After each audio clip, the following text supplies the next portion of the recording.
Let's fucking go. Shibuya time indeed.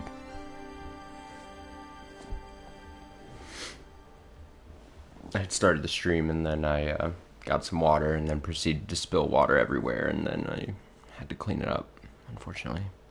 And while I was doing that, the people that live below me, they're the type of people that, like, when they open and I guess more pointedly close doors, they just let it go. Like, they like throw a door closed, and every time they go like close the door, it like slam shut. And I don't understand those people, like, who can't just like close doors normally.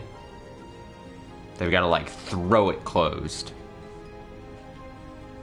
and it's loud and it upsets me, and it's whatever. Grumpy on a Monday.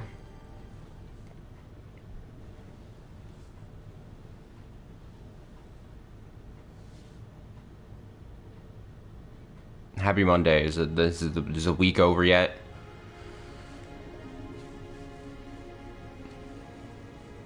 Shibuya Scramble was supposed to happen yesterday as well, and so I had my cooking escapades on Saturday, and in the midst of all the cooking, there was also a lot of drinking going on, especially later on, and so got to a point where Saturday night where I was going to stream, nothing happened.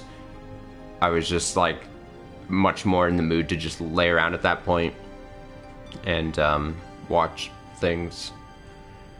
And then Sunday, I was so far out of commission at that point where I spent the whole day, or the morning of the day, feeling like crap, and then I got busy with something else, watched some other stuff, powered through some stuff, and I mean, maybe their door's janky, but I don't know if the door is janky. I don't know how throwing it shut really changes anything. Like, if it's a force thing, you can get a forceful close by having your hand on the knob still as you like push in with all your might. Hopefully at least a couple hours. Do you actually know what this game is?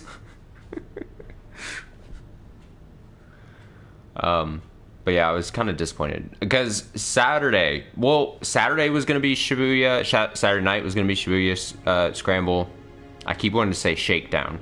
The alliteration of the sh sounds, I always go 428 Shibuya Shakedown. It's not a shakedown, it's a scramble.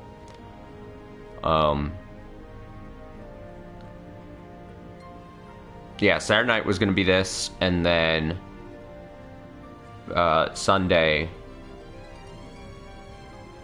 was probably also going to be this, and it just didn't happen.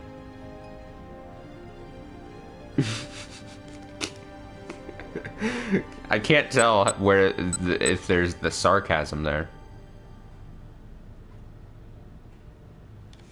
Your recent tweet. I have to see this before we begin. Was it like just now? Because I'm like an hour behind. Before I went, I can just search your name. What am I even doing? How do internet? Let me hear. Dun dun dun, dun, dun, dun. What? I didn't see this. Oh, because this was about 12 hours ago, and I at some point had to. I didn't even see this. What? Are you like some?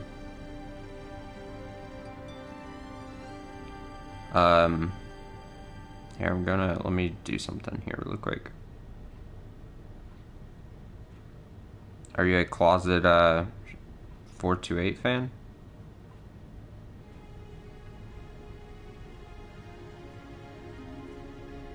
Just stick it on the bottom of that. Get some art.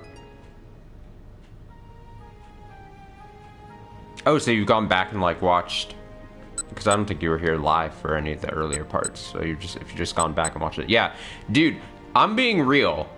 I mean, Final Fantasy VII Remake probably will end up being my favorite game this year. This is a dark horse.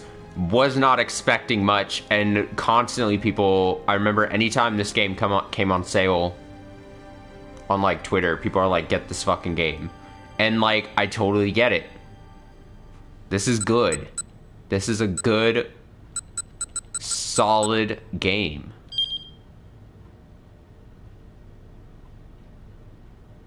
It's a lovely game. Yeah, I think this is part 4. So yeah, all 3 parts that are up there are the current series. Speaking of which, I have a couple parts. Also, because I was busy this whole weekend, I didn't catch up on getting everything archived. So I have some things in the hopper there that I need to get up there. I also need to just take the like few minutes it takes to just group like this, and drumming I think needs to still be put into a playlist. It's like a thing that takes like 5 or so minutes just to kind of whip it up, and for some reason I'm like, ugh, just opening up my laptop makes me cry. I'll get to it though. Most likely get up all caught up tomorrow or something.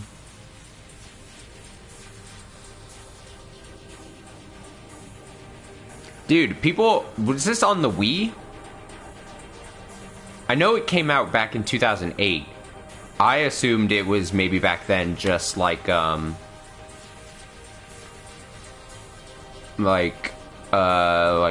PC and like maybe tablets, iOS mobile game. That was my best guess.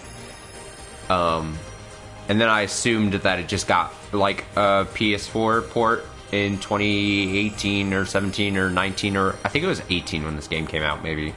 But ever since then I've seen people banging this drum, and it took like 2 years for me to be like, finally be like, all right, I see it on sale for super cheap, let's go.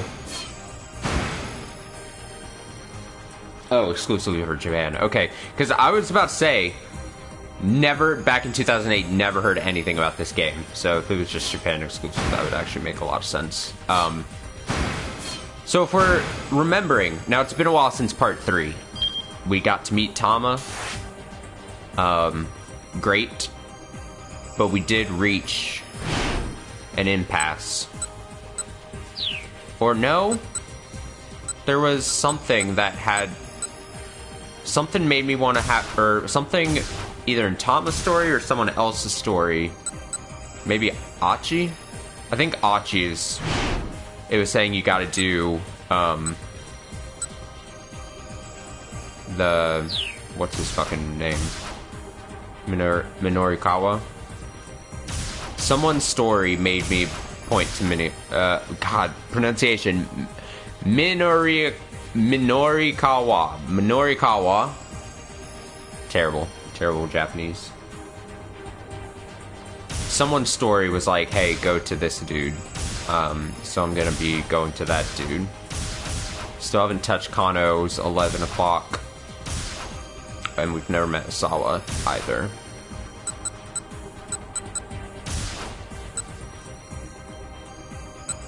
Maybe it was Achi. I don't even know. It's been several days, and so I immediately just forget everything. I still can't get over how the pose even too looks like fucking Kojima. Hideo! Alright, let's see who this guy is. Enough delaying.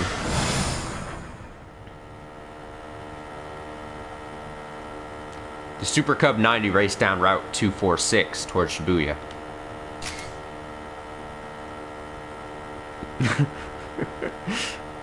Another day. A motorcycle produced by Honda with an 85cc engine displacement. Common sight around town, often used by newspaper and postal delivery workers. Many owners are big enthusiasts, sometimes even swapping out parts such as the handlebars or mufflers and giving the body a repaint, resulting in fashionable bikes that don't even look like Super Cubs at first glance. Yes. The speedometer remained at a steady 60 kilometers per hour. I was trying to determine if I wanted to say kph or... I guess I should have said kph. Pumping gas harder was no use. This was as fast as a bike would go. Oh shit. Minoru? Oh, now we're getting... it's the alliteration again. It makes it even harder. Minoru?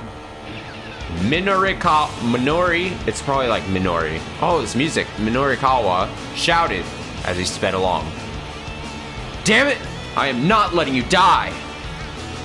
He jerked the handlebars and blew past the truck on the inside. This just became an anime. The driver scowled. It's an anime opening. The driver scowled at him as he shot by. You maniac! You trying to get yourself killed? Just the opposite, Minorikawa shouted back. I'm saving lives. Like, the visual novel works perfectly for this game. The way they did these real-life action shots and sometimes videos is gold. It's so good. Stoplight ahead turned red, cutting him off at the intersection. Oh, come on! He had no choice but to slam on the brakes. But his agitation boiled over as he waited for the signal to change again. How long's this thing gonna stay red? Hurry up already! He brought the bike right up to the very edge of the line, keeping the engine revved like a dragster ready to peel out. Not on time is not in my dictionary. The light turned red. Then Minorikawa's own light turned green at last. He hit the accelerator as hard as he could. His engine died with a sputter. Huh? Oh, come on! What the hell? Car horns blared angrily behind him. Turn down just a bit. Okay. In a fury, he pulled his bike over to the side of the road. I like his helmet, though.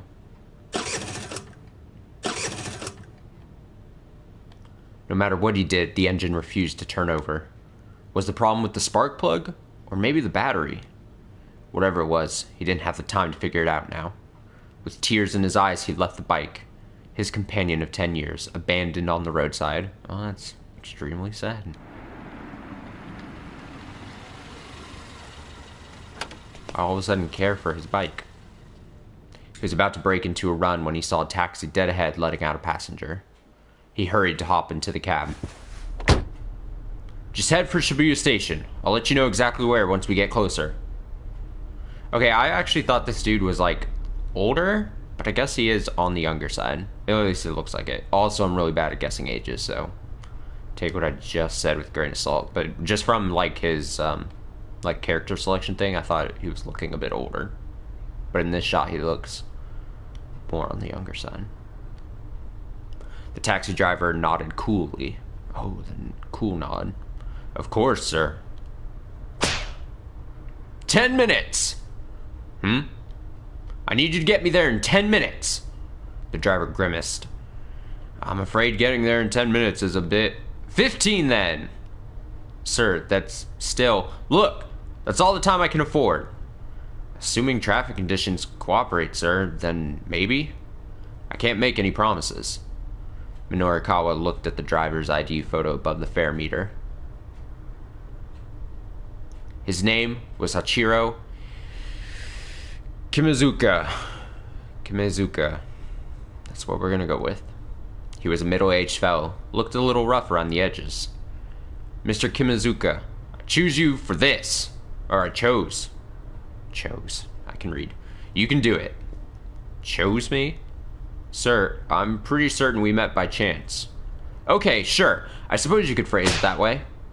Anyhow, can we get going? Right. Kimezuka said with a faint sigh. I'll see what I can do.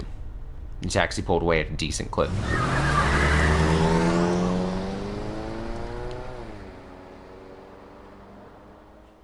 The ability to read fades by the end of the long Monday.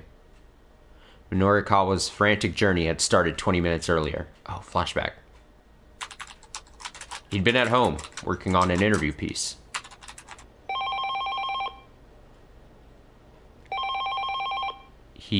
clucked his tongue in annoyance as the ringing phone broke his train of thought. Why did someone always call right when the words were flowing? If he didn't keep getting interrupted, he probably would wrap this piece up in no time. Be quiet! He pointed at the telephone as he yelled. Yeah, this guy's cool. I'm liking this guy. I'm writing here. Oh, he's like a journalist. Oh, that makes him actually kind of cooler. But his shouting did nothing to silence the ringing. He didn't have much choice but to pick up. Norikawa speaking. There was no response. Hello? He hesitated, ready to hang up. Was this a prank call? It's me. It's Toyama. It was Teru Toyama, the president of Heaven Publishing. A publishing company that puts out both hard-hitting non-fiction books and tabloid-style scandal rags. The invincible journalist, penned by company president Toyama himself, was a candidate for the Japan Non-Fiction Prize. Oh, what do you want? If this is about work, I'm already booked pretty full. He'd taken work from Heaven Publishing on several occasions, but the pay was hardly competitive. Lately he'd been turning them down a lot, so he hadn't heard from Toyama in a while. No, this isn't work-related. Then what do you want? I'm kind of pressed for time here, working on some copy. Norikawa was in no mood to beat around the bush. It seemed like every conversation he had with Toyama went like this. Ah, you're busy. That's good. Busy's good when you're a freelancer. Toyama sounded unusually sympathetic. Norikawa found it off-putting. I hear sales have been good on your end, he said cautiously. With this month's 4-Star General Gossip and all. 4-Star General Gossip was a monthly magazine, Heaven Publishing's flagship publication. It's a magazine focusing on the private lives of celebrities and politicians. Most of the articles found in its pages are random nonsense, but 1 out of every 100 or so contain an actual major scoop, making it a difficult outlet to ignore. Had a small circulation and for the most part flew under the radar, but once in a while they'd land some big scoop and sell like crazy. This month's edition had come with a free scratch card, a gimmick that had moved 100,000 copies with ease. Ooh, scratch card. 5 winning symbols in a row wins 100,000 yen, was it?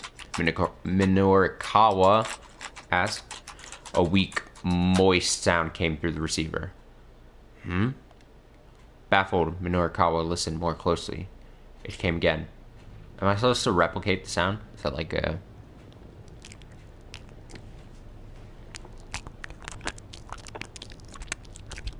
That was terrible. I could hear that in my own ears, and that was terrible. Just a weak, moist sound. That was my rendition of that. Most sounds I can make is just get up close into mic and just make disturbing sounds right into the ear. It came again, then again. Kind of sounded like sobbing. Oh, no, I was wrong. Mr. Toyama, are you crying? There was another soft sob, and then yet another. What's going on? Where are you? Minorikawa asked. Uh-oh. Hostage situation. At the office, Toyama managed. He let out another mewling whimper. What's the matter? It's nothing. Well, it's gotta be something. Come on, what is it? Toyama gave no reply. Mr. Toyama? You still there? Silence. What is it? What happened? Excuse me, what is it? What happened? Look, doesn't tell me anything. What the hell is going on? Toyama squeaked out a drawn-out whine. Okay, I'm sick of this. I'm hanging up now. Minorikawa was about to break the connection when he heard Toyama murmur. The only thing I can do now is die. Ah, we're getting heavy on a Monday! The taxi lurched to a sudden stop as the driver slammed on the brakes. Nice. Minorikawa pitched forward, his face smacking against the back of the seat in front of him. At least he was still wearing his helmet, I think. Kimazuka stuck his head out the window. Careful, buddy, he shouted at someone in the street ahead. You're gonna get yourself killed. Oh, shit! It's Kano. Norikawa blinked the stars from his eyes and saw a man moving alongside the cab. Oh, we're getting, like, intrigue here. Like, first hour of this game, you're like, or, like, first timeline hour, you're like, okay, this is gonna be some light... I mean, it had some kidnapping shit on it, but it had some jokes, some quips. You see the cat costume, and you're like, this is gonna be a light game. No. I feel like it's, like, only as each hour progresses, it's gonna get, like, more complex as all the stories intertwine, and it's just gonna get better. This is why every time I'm like, sometimes when I'm sitting at work and I'm like, I'm gonna play this game when I get home, and I'll just think about this game, even though I'm not that far into it. It's great. Norikawa blinked the stars from his eyes. Oh, we saw that, we read that, and saw a man moving alongside the cab. So over here gushing about the game. The guy grabbed onto the handle of the back door. Please, I need you to let me have this cab. No way, Norikawa snapped. Just who did this guy think he was? Please, I'm begging you here. Look, I'm in a hurry, pal. Get your own cab. I know how ridiculous this must sound, but please, this is really, really urgent. Urgent?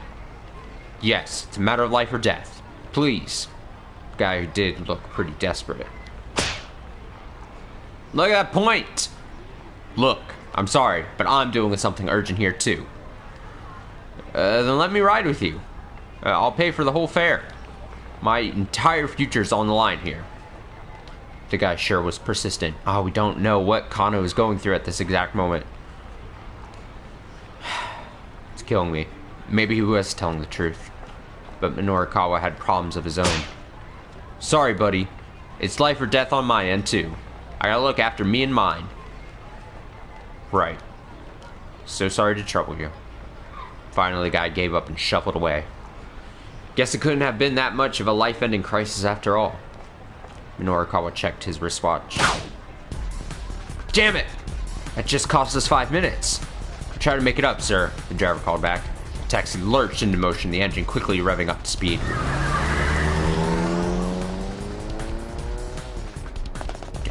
Whoa! Once inside the building, he avoided the elevator in favor of rushing up the stairs.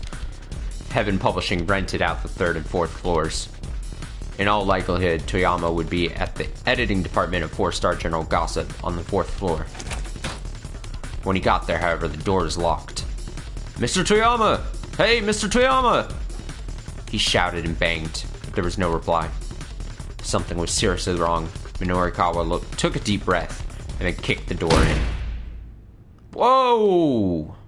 The sight as he stepped into the office filled him with horror. The fuck?!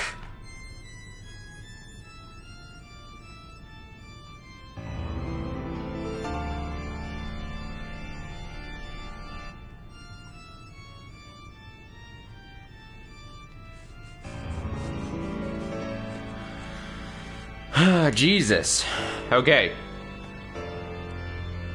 Norikawa clutched the sides of his head.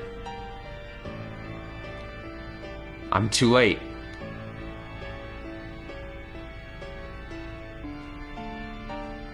Oh no.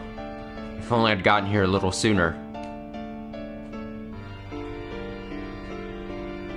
What? How? Bad end.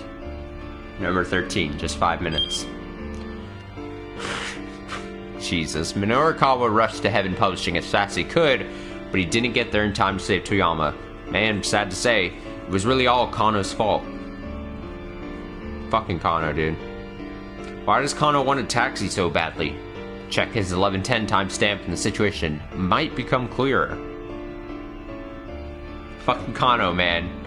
And immediately, we see Norikawa, and it's like, nope, you're gonna have to go back to Kano's story.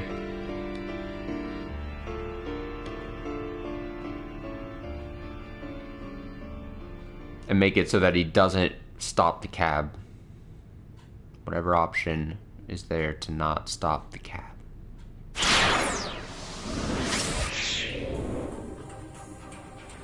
Well. Sorry, Hideo Kojima lookalike. Your day will come later. Kano time.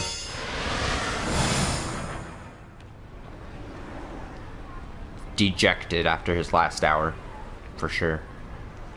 As he wandered through the back alleys, Kano gritted his teeth. Going after the guy on the bike had been a bad judgment call. By the time he got back up onto the pedestrian overpass, the man who'd thrown the attache case was almost out of sight. Kano prided himself on being fleet of foot, but he knew even he would never catch the guy before he disappeared. He'd followed the culprit as far as the alleys, but there he'd lost him completely. All he could do now was hope one of his colleagues caught the man on the motorcycle. Kuze's voice crackled through the earpiece. Mobile Command Center calling all units. The suspect on the motorcycle has handed off the case to an accomplice in Miyashita Park. Another foreigner. Fucking foreigners, man. AKA the white man. Fucking things up here. For real? Kano muttered. One thing immediately struck him as strange. Why hand the case off to someone else at all? Why not just escape on the bike? The man with the motorcycle dumped the bike and fled on foot. We retrieved the bike and ran the plate, and we determined it was a stolen vehicle. The advanced police communication system is carefully maintained. By using the digital wireless systems in their patrol cars, officers are able to directly access the station's computer network, allowing them to quickly check to see if an individual is on the wanted list or if a vehicle is stolen. Quick question for chat, you in the chat, double dunked. Called by fucking username. You're in this blind with me, right? You didn't, like, did you do background research to figure out that, did you know this game was back from the Wii from many years ago? Or did you look that up when you're like, oh, what is this game? Or do you actually know a lot more about this game and you're not actually blind like I am? Because that is important to, that I want to know the answer to. Oh, dope. Okay, cool. That makes this a lot better. I didn't know if like you were some kind of some kind of secret expert on 428, which apparently on Twitch's categories is called 428 in the Blocked City Shibuya, which I assume is a direct translation of the Japanese title for this game. Oh, dope. That's cool. Okay, we still don't have enough details to positively ID the suspect. Suspect now carrying the Tachi case is heading through Dogenzaka, also on foot. Got him under observation. Dogenzaka, huh? I wasn't too far from where Kano was now. Looks like we're dealing with a foreign crime syndicate that's familiar with Shibuya. All units, head to Dogenzaka. But do not, I repeat, do not attempt to apprehend the suspect with the case. Let's see where he goes. Kano nodded to himself. Without knowing more about the crook's MO, letting this guy go for now was probably the only right call. I just want you all to know one last thing. Kuze's tone grew more solemn. Whatever happens, I know I can count on each and every one of you. I don't trust this Kuze guy. I feel like has either, like, at the very least has some bad intentions for whatever reason, and at the worst is in on the bad things. There's some suspicious things in the first hour of the game where I was like, that seemed off. Don't disappoint me.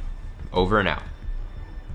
I just want that established on video so that when I'm right, we can come back to this and be like, oh, Asa knew everything. Kano had the unsettling feeling that the message had been meant for him. Right, it's now or never. The sudden appearance of this syndicate and its bizarre actions were rapidly moving things beyond the jurisdiction of both the MPD and the local police. Mustering his resolve, Kano headed for Dogenzaka.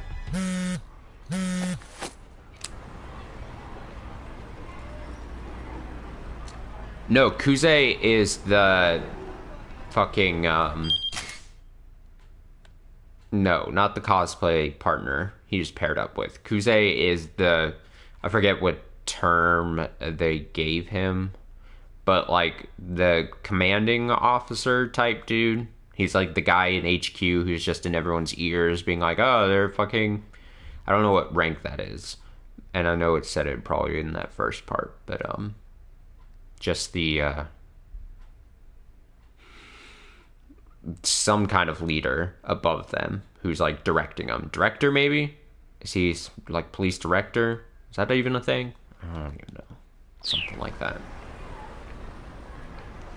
Kano pulled his cell phone out of his pocket. It was Rumi calling. She knew full well he wasn't supposed to take private calls while he was working at it. She knew full well he wasn't supposed to take private calls while he was working a case. Maybe it was an emergency. He decided to pick up. Rumi? I'm sorry. Are you in the middle of something right now? Kind of. Is this an emergency? Well, yeah. So, I'm in Shibuya right now, and... Shibuya? Why'd she have to be in Shibuya now, of all times? So, my father came down from Nagano all of a sudden. What? Rumi's father. Jesus. Okay. Shizuo? Zuo? Or Zo? Zhou? I'll never know. Had been staunchly opposed to the two of them getting married. Oh, shit. Asshole father. Kano had visited his home many times, but the man had never even deigned to meet him. Man, I've got like a 3rd grade reading level. I don't need trick words in here, man. Yeah. Oh, wait. We're back to female. Yeah, he told me to tell you he wants to meet with you. What? Now? Oh, that's a good still, too. Kano blurred the words out with more alarm than he'd intended. I told him you were busy working, but he said he'd wait. This can't be happening, Kano whimpered to himself. I'm sorry. I know he can be demanding.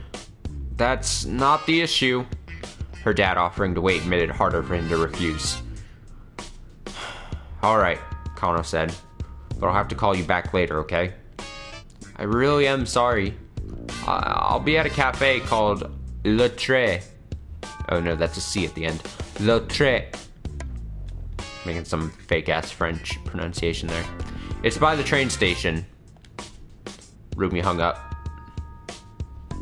For a long moment, Kano stood in a daze, staring at his phone. As if keeping up with the case wasn't stressful enough. I like the flip phone. At last he stumbled into motion, but even as he scoured Dogenzaka for any sign of the criminal, his mind remained fixed on the meeting with Rumi's dad. There was no way of knowing when he'd be done with his casework today.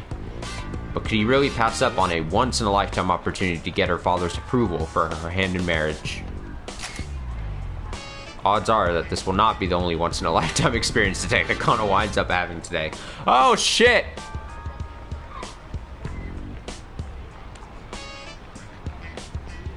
That's what we call a foreshadow.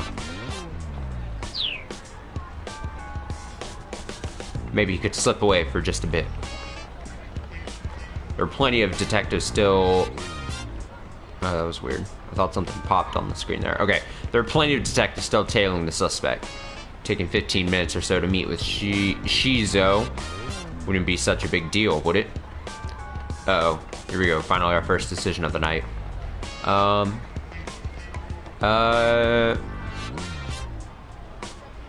No. Focus on the job, Kano. No. Right now, I've got a job to focus on. Kano shook his head to clear out the foolish impulses. What the hell had he been thinking? A girl's life was on the line. Marrying Rumi was more important to him than anything, but now wasn't the time. Besides, now that he thought about it, running out on a criminal investigation to meet with the old man probably wasn't going to score him any points. Rumi's dad didn't strike him as someone who'd approve of shirking one's responsibilities. Kano would just have to wrap up this kidnapping case a little ahead of schedule. Then he could have a proper sit-down with Shizu. As he considered his plan, he caught sight of the man with the Hitachi case walking by. Wow, he's just right in front of you. That's handy. Whoa! another white guy. Further up along Doganzaka, in the direction the perp was heading, was where Yamate Dori joined Route 246. Maybe the guy was planning to meet up with a getaway car. No, wait, hold on. If that were the plan, why would the gang have ditched the motorcycle earlier? Kano started tailing the man, racking his brain all the while. The suspect turned down a narrow side road. He wasn't heading toward Yamate Dori or Route 246 at all, but back toward Shibuya Station. What in the world was going on? You're starting to feel like the crooks were just messing with the investigation team. Kano radioed Kuze on the wireless. Police wireless system is digital in order to make transmissions more difficult to intercept. There are several different channels available, including the basic local channel, a common channel for contacting other nearby patrol cars, channels assigned to specific precincts, action update channel to riot squads, and so on. There's also a separate channel specifically for kidnapping cases, not on the standard wavelengths. Sir, I don't think there's any point in seeing where this guy leads us anymore. That's not your call to make. Keep watching him. Sir, this is a waste of time. That girl might be in danger if... Kano's argument was cut short as he saw the man hand off the attaché case to yet another foreigner. Again? How many times were these criminals going to pull this trick? The detectives broke into two groups to follow both of the men. Kano followed the man with the attaché case, who eventually led him back to the area around Shibuya Station. Rumi and Shizu should be waiting at a nearby cafe right now. Kano tried to remember the name. That's right, it's called Le Trait. The name of the cafe where college student Ryoko Kikinuma works as a waitress. Named after 19th century French painter Henri de Talou. I don't know French pronunciations at all. My guess is that the C, le trait, is like, not, like, C is very silent, is my guess. Here, maybe I can get a quick, if he's a famous guy, I can do this. Henry de this. And then I go this.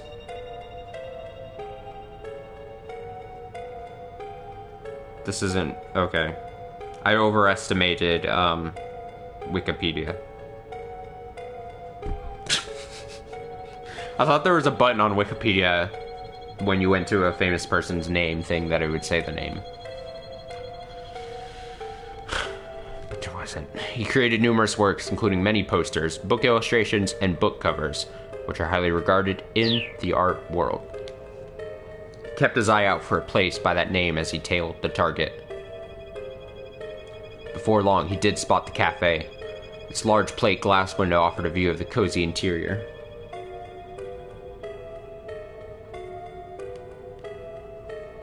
Oh, you took French in high school?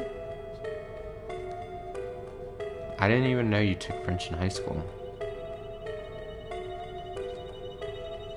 Oh, so you actually know how to pronounce it, though? How off am I way off?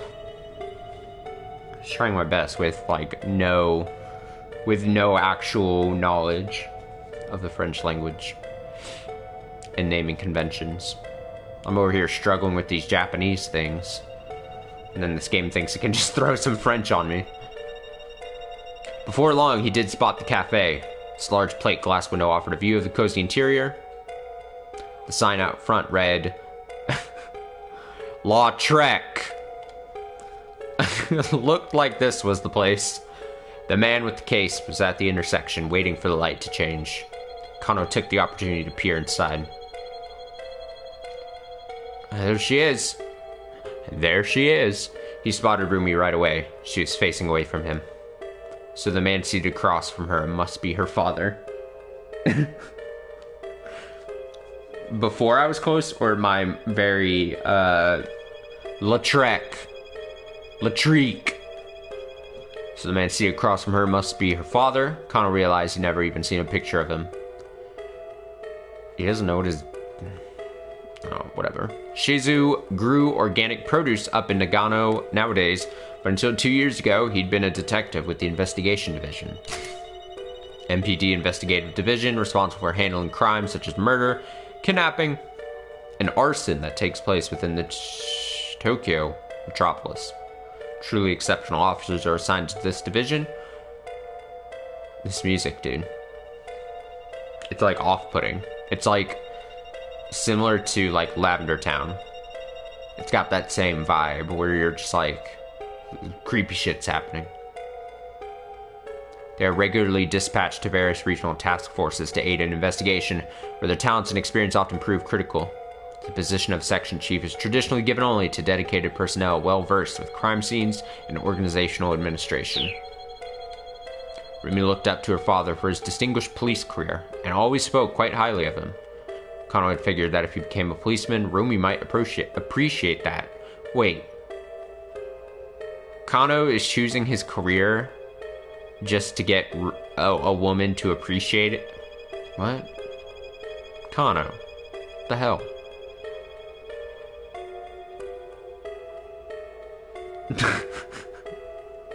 Fair enough. It was a simple impulse that led him to join the force. Wow. He joined the force to impress her and / her father. Terrible. He'd also figured that public servants could stay afloat even in times of recession, and that his physical training would serve him well in such a line of work.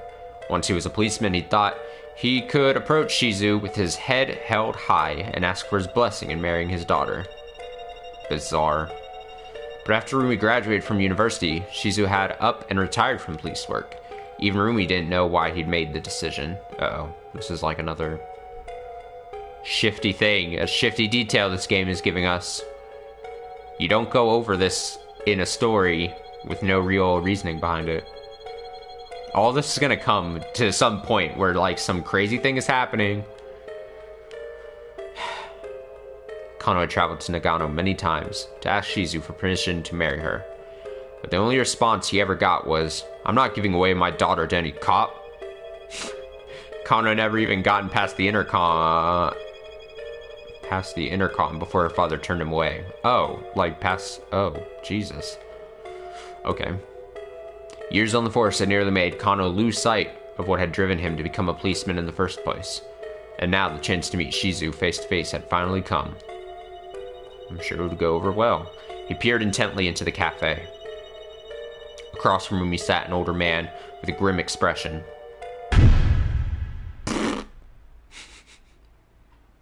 Just who was this hard-faced fellow? Took a lot to rattle Kano, but the guy looked scary. Could this really be his sweet little Rumi's father? Looking like a frog over here. The prospect of meeting with him later filled Kano with sudden dread. Yeah.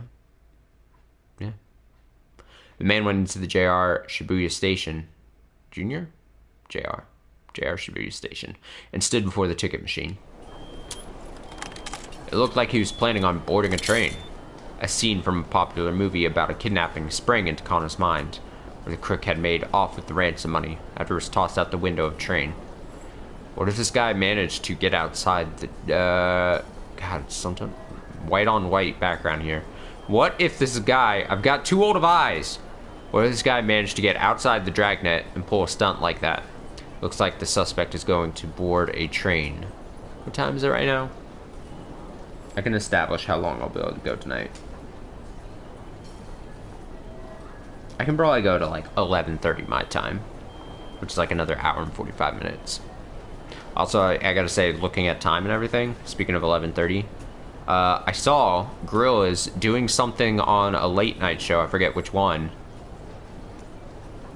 and I'm really pissed. Not pissed, I don't really actually care that much, but I like just gotten rid of my whole TV service and everything, and I would turn my TV on for the first time in like years just to see what potential late night performance they're doing. I'm gonna have to find someone who ripped it on like YouTube after. That's aside from the story going on, I just remembered that when I was looking up at my clock. Looks like the suspect is going to board a train, Kano informed Kuze over the wireless. Make sure you stay on his tail. Apparently, Kuze still wanted to string the perp along for a bit. We've got the lizards ready to pursue. Japanese, even police lingo for motorcycle squads deployed to pursue suspects in urban settings. That's a dope name for a group of motorcycle squads. Lizards.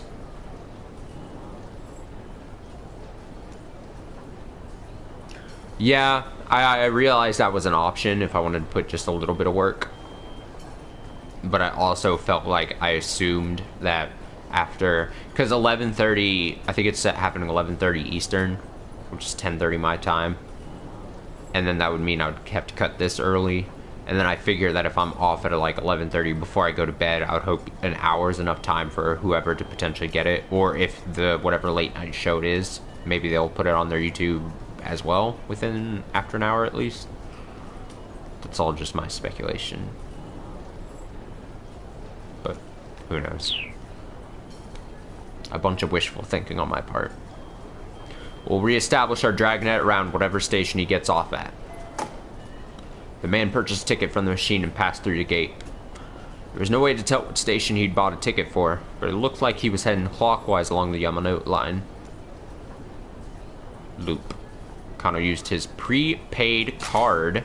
Officers do not actually get free rides on public transportation simply by flashing their badges, as is frequently depicted in TV shows and films. Doing so might risk alerting the suspect. For this reason, prepaid cards are provided ahead of time. And made his way through the ticket gate as well. An announcement chime signaled the imminent arrival of a train up on the platform. The man made his way up the stairs, looking calm and composed. He showed no sign of checking for pursuers. He's comfortable. Kano hurried after him. The man stopped at the very edge of the platform to await the train. Not ideal. There was no way for Kano to get close without sticking out like a sore thumb. Just stand up right next to him. The train glided up to the platform. The man gave a quick look around as he stepped aboard. Kano followed. Trains on the Yamanote line didn't stop for long, and soon they were on their way.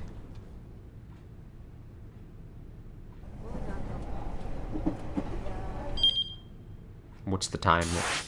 Here we're at 11:35. Okay. Glancing around, Kano noticed other MPD investigators who had slipped aboard the train as well. The suspect stood behind the driver's compartment, staring contentedly at the scenery outside. Can't talk. The man's composure only served to rattle Kano more. A man in a gaudy necktie walked past Kano. It's not that gaudy. I like it. I like the purple. Talking on a cell phone. Yes, everything's going fine on this end, he said. There's no need to worry. In his other hand, he carried the same sort of attaché case as the man they were tailing. He headed right toward the driver's compartment and stood next to the suspect. Oh no, they're gonna do a switch off! Switcheroo! Oop, key to the piano. Well, now that's not suspicious.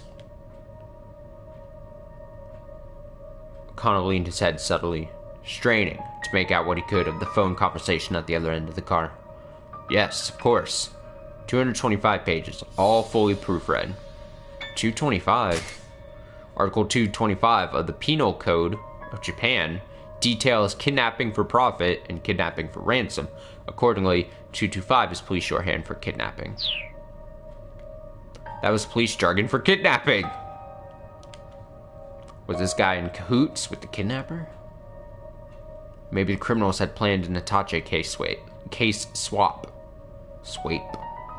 Kano watched the newcomer like a hawk.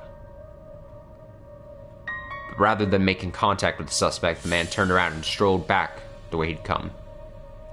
He hadn't done anything suspicious at all. Yes. Right. Uh-huh. Uh-huh. Uh-huh. Understood. Kano stole a glimpse of the man's face as he passed. He stopped and looked at Kano, seemingly aware that he was being watched. Kano decided to... Oh, shit. Why is that face so weird to me. Why stare him down and get, like, overly aggressive, you know? Just look away nonchalantly. Kano decided to look away nonchalantly. But his anxiety got the better of him, and after a moment he turned his gaze right back. Soon the two men were locked in a staring contest. Ah, my apologies, the man said. He shut his phone with a click. I know it's rather rude to talk on one's cell phone when you're on a train. That's just common decency. The man affected a smile, then headed back to the car from which he'd come. Sheesh. Guess I overreacted. What?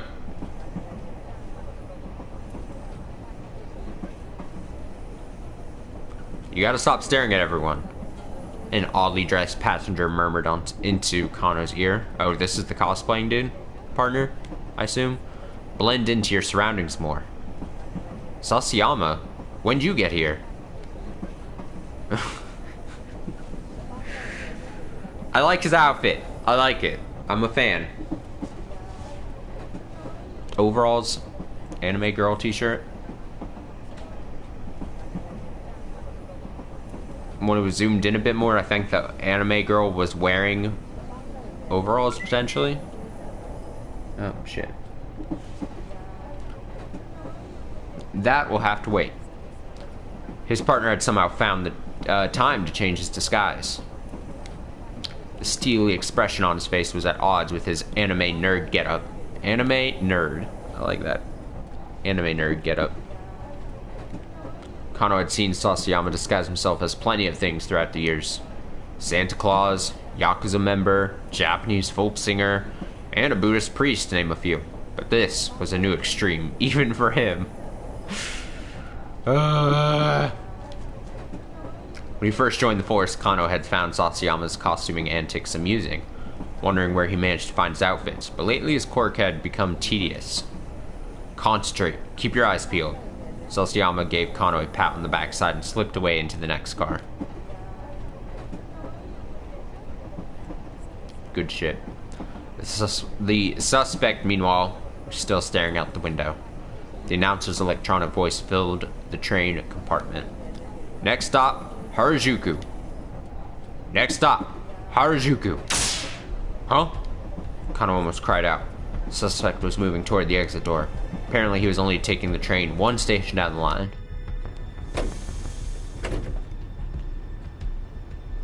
The train pulled into Harajuku Station, and the man got off. Here we go, the area east of the Japan Rail Harajuku Station, corresponding to, here we go, Jingume, one Chome, huh? Jingume, one Crom. Fire Emblem character in Shibuya. Once a bustling Shukuba, or post station where travelers could rest while journeying across the country. In modern times, it bustles instead with high schoolers after school displaying flashy youth fashion. Dope! Clothing and accessory stores and fast food restaurants line the streets. Many cutting-edge trends in Japanese youth culture get their start here. The detectives following him disembarked accordingly. The suspect walked along the platform and took a seat on an empty bench. Was he checking to see if he had a tail? Sticking around on the platform at a station where he just got off was pretty unusual behavior. Not wanting to arouse the man's suspicion, investigators from the MPD made their way down the stairs as inconspicuously as they could. Kano, however, had a sudden inspiration and went to speak to one of the station attendants. Sorry to bother you, but I think I left something on the train just now. He tried to keep an eye on the man on the bench as he fed his story to the attendant. The suspect sat silently on the bench, Tachi case clutched securely in his arms. He didn't really look like he was checking for a tail. Was he waiting here for someone else then?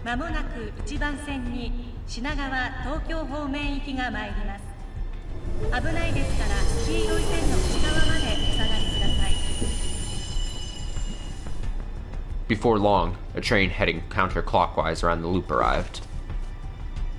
The man rose from the bench and stepped up to the boarding area. Wait, what the heck? This guy got on the counterclockwise train. Wouldn't that just take him right back to Shibuya Station? The man boarded the train. Kano had no choice but to follow suit. Was this guy playing them? The suspect got off again once the train reached Shibuya. All he'd done was go to Harajuku and come right back. Kano reported into Kusei. The suspect has returned to Shibuya Station. Acknowledged. Keep tailing him. Kano felt himself growing increasingly paranoid. This criminal organization didn't seem too keen on getting away. And here was HQ giving these guys free rein. Something was off. He was sure of that. As he tailed the mark, Kano took out his phone. What were Tatino's instincts about the case right now? If the senior detective had any advice, Kano would love to hear it. He dialed Tostino's number. Buy pizza snacks.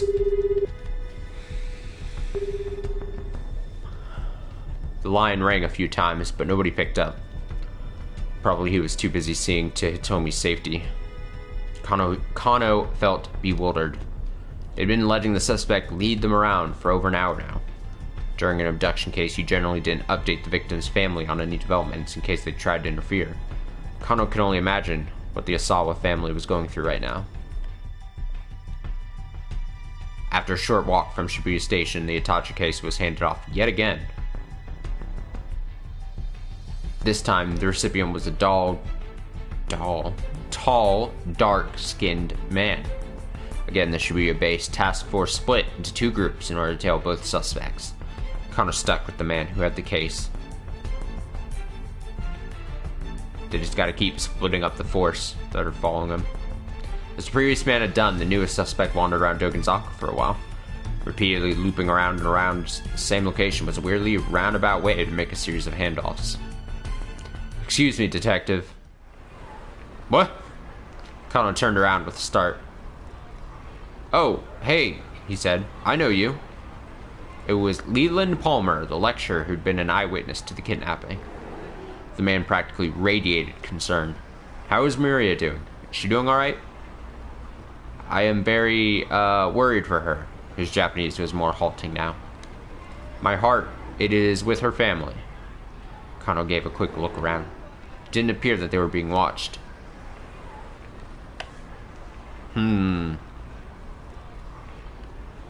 Kano...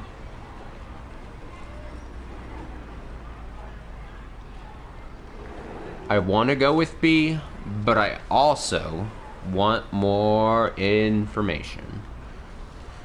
I'm gonna go A.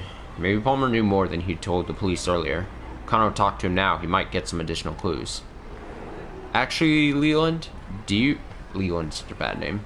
Do you mind if I ask you a few more questions about the party where the kidnapping occurred? Leland squared his shoulders. No, please, ask anything. Do you know what time Maria showed up at the event? Leland hesitated, thinking. Probably around 6 o'clock. She was there when it started. Was there anyone else there who stood out? Stood out? How? Like someone you usually wouldn't expect to see there. Leland tilted his head. No, I don't think so. Everyone there was a student from my class, including the exchange students. Not much new here, Kano thought. He decided to ask one last question. Did you happen to hear why Hitomi was running late in the first place? Oh, no. Sorry, I'm not very helpful, am I? Leland dipped his head in apology. It's alright. Thank you for your cooperation. Please, help Maria. I will. Kano parted ways with Leland and went back to tailing the suspect. He pulled his phone from his pocket. It was Rumi again. It was weird that she'd call him twice. She'd call twice when she knew he was in the middle of something important. Had something happened while she was waiting at the cafe with Shuzo? Oh, I'm already piecing it in my head. That isn't Shizo. The whole point, they built it up that, oh, I've never actually seen the guy. And then when he actually sees the guy, he's like, oh, that's such a mean-looking dude. And she is like, hey, she knows, it says right there, she knows it's important, like, you can't call while I'm doing work. And she called twice when he's in the middle of something important, and she's trying to get his attention to be like, hey, you gotta come to the fucking cafe. This guy is clearly something bad's happening. Calling my shot here. I'm calling out everything I know, everything I'm suspecting. I am a detective. Put me in the game. What does that poster say? Akamiki. Kano picked up hurriedly. What's the matter? What's the matter? You know what the matter is. Rather than Rumi's soft soprano, it was a threatening masculine voice that came over the phone. Uh-oh. Kano felt his whole body stiffen with dread. Is this my father-in-law speaking? Don't remember being anyone's father-in-law. The speaker's tone was firm and flat. No, I know, I just, Kano found himself at a loss for words. So you're dating my daughter, huh? Sir, yes, sir. Kano barely squeaked out his reply. I might be completely wrong. Oh well. Thinking about getting married? Yes, sir. And speaking of which, I'd love the chance to sit down and have a nice long... Then how long are you gonna keep me waiting? Hurry up and get your ass over here. Oh, how very much Kano wished he could do exactly that. Sir, I would, but forget it. The words came in an angry huff. You can't have her. Goodbye. What? Sir, please wait! As Kano cried in desperation, he heard Rumi's voice on the other end of the line. Dad, can't just use my phone like that. You were taking too long in the bathroom. Give it back. Rumi? Kano tried and failed to keep the heartbreak out of his voice. Sweetie, what's wrong? Your father just said he doesn't want us getting married. What? Dad? What did you say to my boyfriend? Listen to you, calling that boy little pet names and whatnot. I think you're a little too attached. Daddy? Ugh, you haven't even met him. That's why I told you to have him come see me. How long he's gonna make me wait? Kano listened as the two argued on the other end of the phone. The phone must be lying somewhere between them. Could this get any more awkward? Rumi, I'm sorry, Kano shouted apologetically into the mouthpiece. This is all my fault. Please, you don't have to fight like this. The phone clattered as Rumi scrambled to bring it to her cheek. No, I'm the one who should be sorry. Sorry for what? It was Shizu again, grumbling into the background. You have nothing to apologize for. I'll deal with my father, Rumi said hastily. You just focus on work, sweetie. I know you're in the middle of something really important. Thanks, Rumi. Kano was legitimately touched. I'll do my best.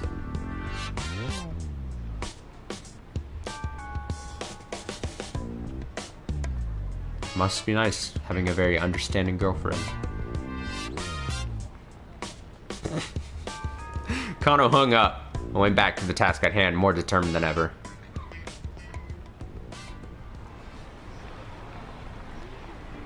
For Rumi's sake, not to mention the victims, he needed to focus on cracking this case. The man he was tailing was walking several meters ahead. There was no telling when Kuze might give the arrest order. Kano braced himself to spring into action the very instant the order came down. Mobile command to all units. Once more the director's voice came in over the wireless. It was the time to make the arrest at last. We've identified the man who first picked up the Itachi case by the statue of Hachiko. Seriously. For real. No arrest yet then, but still a crucial development. His name is Tariq Al-Karawan. Yeah, no, hey, I'm holding firm, alright? Expect the unexpected. Something crazy could happen. But hey, that's the thing, you gotta call your shots early before you get... So that the ones that you do get right, you know. You guessed correctly earlier on. I could not have said anything, and then I wouldn't have been proven wrong, and then whatever, but... I still think something's up with that whole situation. Narratively, all of this is kind of adding up to things not being, even in the case of, like, that whole situation seems off. So does Kuze. All these things are all seeming kind of like off for Kano. For Kano especially. His name is Tariq Al-Karawan. He's got priors for larceny, illegal possession of narcotics, you name it. He belongs to a foreign criminal syndicate that's operating in Shibuya. Kind of felt his apprehension rising. If this syndicate was behind the kidnapping, they were anything but amateurs. And though they might be leading the police on a wild goose chase, they certainly weren't playing around. But we hit the end of the hour. But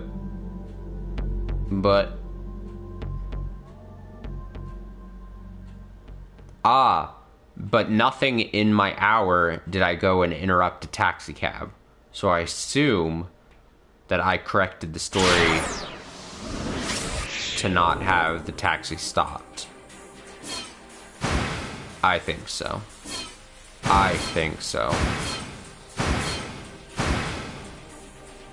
Unless I'm just supposed to head straight to Asawa. Because he's the only one who's lit up right now.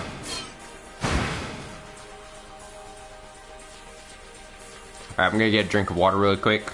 So much talking, so much reading. Give me like a minute or two here and I'll be right back with some sweet water.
Alright, I'm gonna see if we can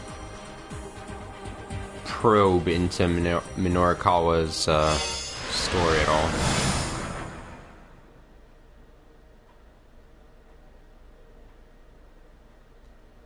Wait, did I...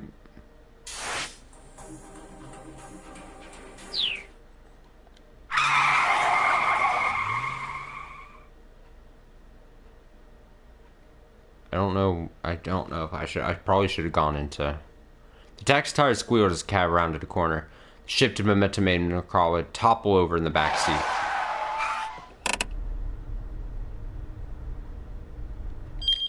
Let me go...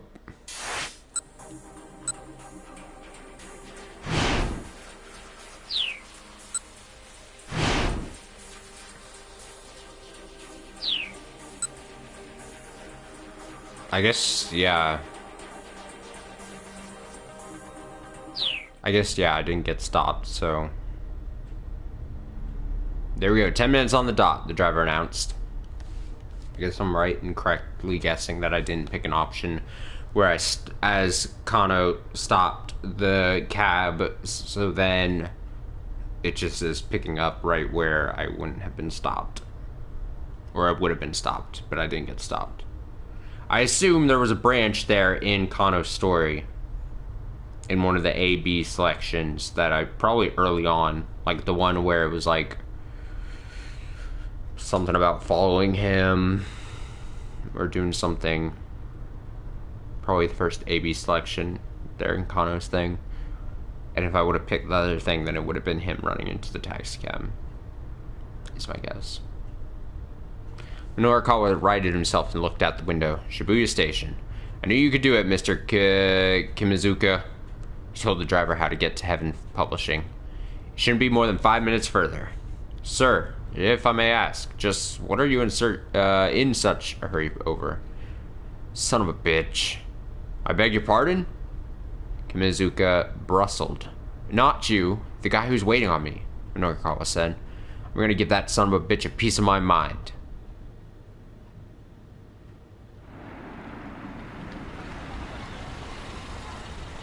Very drastic. The multi-tenant building where Heaven Publishing had its offices came into view. The taxi stopped outside. Minorukawa opened the door as he hurriedly reached for his wallet. Then he stopped. What if the worst had come to pass and he needed to take Toyama to a hospital? Should he have the taxi wait here? Or would it be better to call an ambulance? Sir, is there a problem? The driver asked.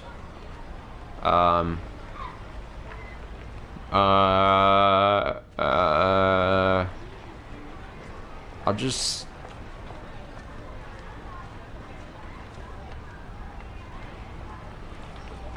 I mean... Just wait here, I'll be right back. Wait here, I'll be right back. Minorukawa was out of the cab in an instant, running for the building. Once inside, he avoided the elevator in favor of rushing up the stairs. Heaven Publishing rented out the third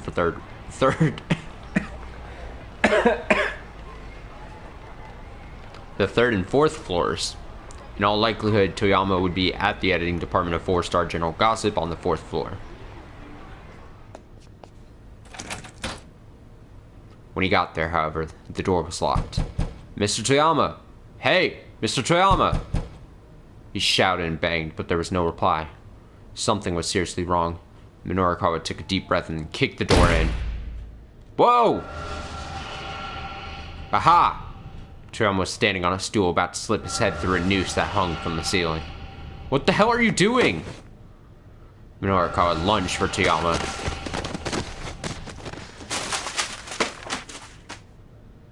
The two men crashed to the floor in a tangled heap. A pile of clutter slid off of a nearby desk and fell on top of them. Minorukawa, what are you doing? Toyama whined. Dragging himself back to his feet proved something of a challenge. That's what I would like to know. Minorukawa's fury was mounting. What the hell is all this about? He jabbed an accusing finger at the noose hanging from the ceiling. Oh, that? One of the fluorescent lights died, and I was just swapping it out. Don't you feed me that bull. What was that phone call about? That business about how the only thing you could do was die? Tell me. It's a joke. Toyama curled his lips into a faint semblance of a smile. Minorukawa wasn't buying it, but he didn't have time to press the issue. A cute little voice echoed through the editing office. Daddy, I'm back from the store. There we go, Daddy again. Daddy counter's at 2 tonight. Okay. Bah! That's a little girl. A little girl came walking in, carrying a length of rubber gas tubing. It was Toyama's 5th grade daughter, Hana. Teru, Toyama's only daughter, currently 10 years old. The night Hana was born at Shibuya's Central Hospital, there was an unexpected fireworks display outside the window of the maternity ward. As he looked out of the bursting rockets, Teru decided to name his daughter Hana after the Japanese word for fireworks, Hanabi. Star of Hanabi. Fucking Shangong Wu, man. Look at that. Shaolin Showdown reference. You didn't think you were going to get that tonight.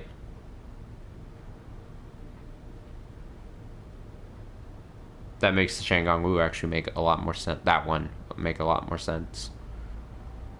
Because you'd always feel like, oh, it's just like a little fire. But what does Hanabi mean? Well, it's the Japanese word for fireworks.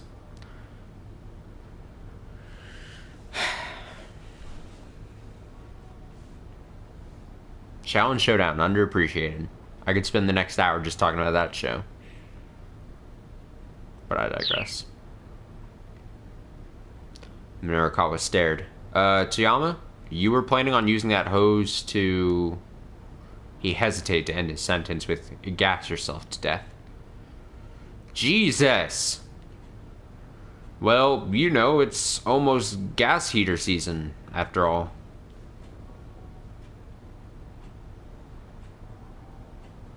hopefully in a positive way. Shaolin Showdown actually good. I remember what year would it have been?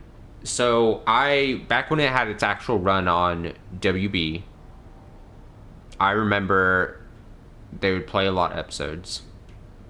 And I got to a point where before we had like really accurate or like reliable internet at our house,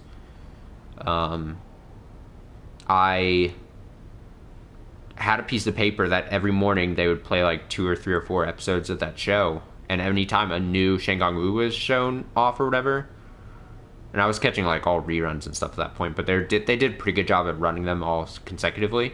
And I would write it down, and I had a running list just on a piece of paper with no easy way of checking like online what I was missing. And I remember like a year or so after I started that list, I was like pretty damn sure I had like every Shengang Wu from the whole run, from the whole series, written down on this piece of paper just from watching the show. And then I remember like a year or two after I felt like I had completed the list, I was able to check it online somewhere and on like some wiki, and I think I missed like one really. I had all but like one that I like missed some very faint reference to, but for other than that, like I'd gotten it, and I was pretty proud of myself.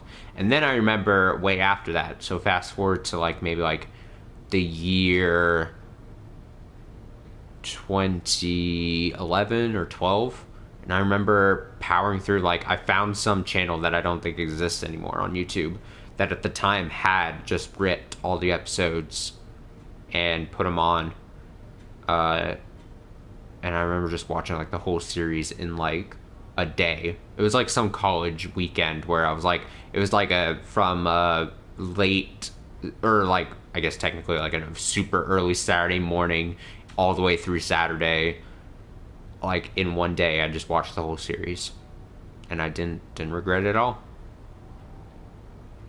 And then somehow I got onto some mailing list from the original creators of Shaolin Showdown, where they did that like weird reboot thing that I never actually got around to being able to watch, but from everything I'd seen wasn't great. And it seems like their hands are tied due to budgetary stuff and other reasons that I could just go on about, but I never actually got around to watching it because I didn't have a TV at that point to like watch some weird reboot thing. Shaolin Chronicles, I think they called it.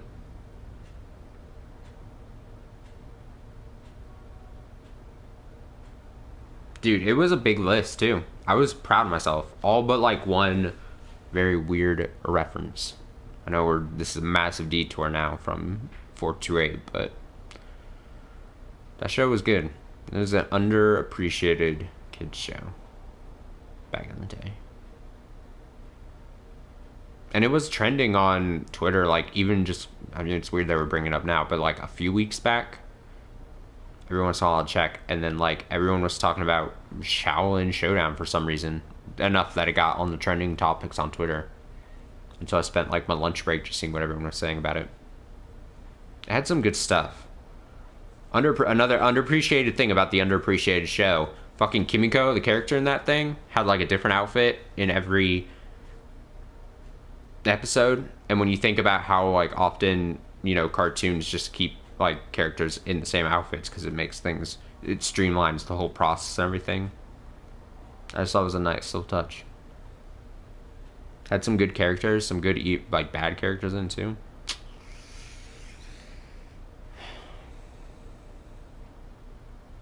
Yeah, they did a reboot, and like I said, I never got around to watching it. I remember they added a couple, like another yellow-headed character that seemed like they were just trying to capitalize on the, like, oh, crazy monk character. They had to change, like, the thing was, they had to change, like, some of the most, man, we're way off Minoru story here. Dude trying to kill himself. But they had to change, like, because of how rights worked for the show, and like how certain aspects of the show were technically were held as like rights. Like some of the most bizarre things had to be changed in this reboot that they did. Like some of the names of the Shengang Wu had to change, but not all of them. Fucking Dojo, the dragon, changed color. Like, they literally just had to change his color. And it's like, going back and just figuring out that that's because of some rights thing, where it's like, it's still plot-wise the same thing, but they had to change. But from what I understand, other than some other creative decisions that had to be changed with the reboot, it also wasn't good because it was a bit of a reboot where they reset some of, like, the standings of, like, the bad side. And so it, again, just from little that I've read way back when, like, it's almost as if the whole climax almost of the ending of the original series, they kind of, like, changed how it went down or something. So, like, it made it feel like it had no impact. And then also the whole point, okay, so the best thing about that fucking show was that you get to the end and you start to see that really the best character, or the way it's supposed to be built up, is you think Omi is like, the best good character, and he's the one who's gonna save everything. And you end up, towards the end of the series, the original run, you learn that Raimundo is really, it's Raimundo's story throughout the whole series. And it's just, you're thrown off by, like, you just think Omi's just going to be like the whatever. And then by the end of the series, it's really Raimundo who's goes through the transformation throughout the whole series. And that's supposed to be the whole thing. Well, then they reset him. Like, apparently they just, because the end of the series of the original show was that he got this promotion to, like, the team lead and this distinguished ranking of whatever they fucking called it. And then they introduced the other random yellowhead character, and everyone was back on the same footing. And it was like, none of that ever happened. And it was bizarre.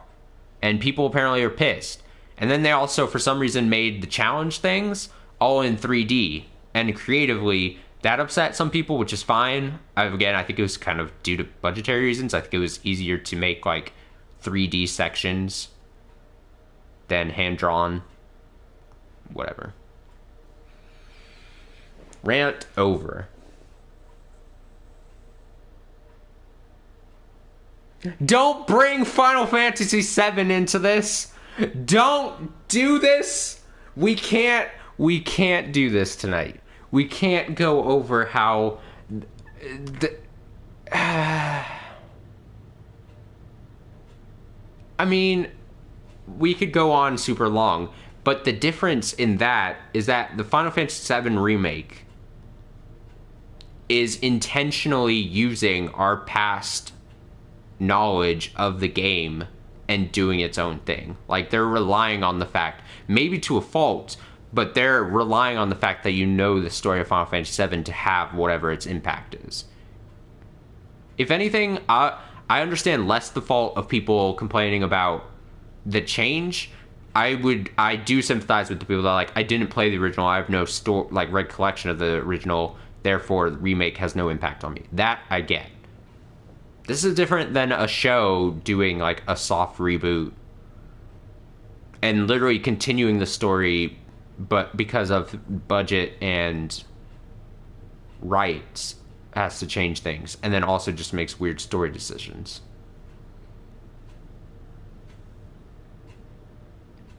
Very much like Code Lyoko, from what I understand. Again, I didn't watch a single episode, and last time I checked, a few years back, I could not find anything easy on YouTube. I'm sure if you search,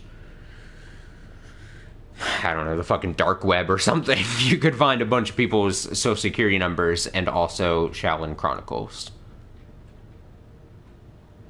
And that's your job.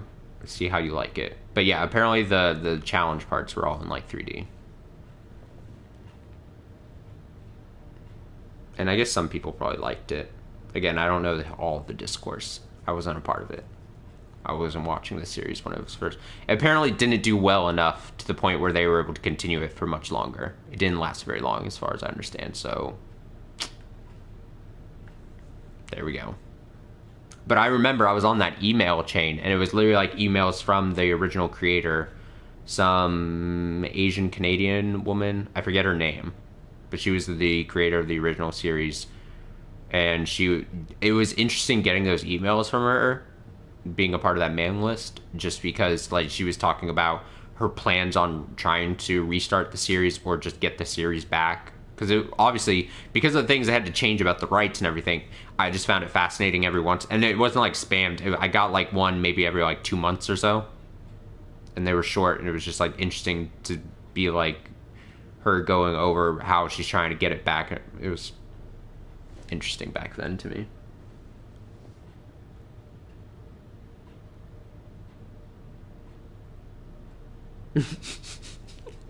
Me and two people probably were the only people in that email chain. I swear. I don't even know how I got onto it at some point. I think it was because, miraculously, I was doing some kind of deep dive into the show at some older point in my life. And I found, like, her personal website. And then there's a section talking about the show. And she had been going about how she was trying to get the show back startup. And she's like, if you want updates on that, input your email into this address thing. It's like on her personal website, I assume. And then they probably sold my email address and then sent me updates on Shaolin Chronicles. Also, don't pull Square into it. It's all just Nomura. The most interesting read. So after I finished the game, I swear we'll get back to this. The actual game we're playing. But now we're on a tangent. There's two interesting reads that I was hearing about, because after I finished Final Fantasy VII Remake and did all that, I wanted to hear other people's opinions on it. And the two most interesting, like, meta reads on Final Fantasy VII Remake that I find very interesting. They may be applying a level of critical thinking that might not actually be there. But if you view Final Fantasy VII Remake as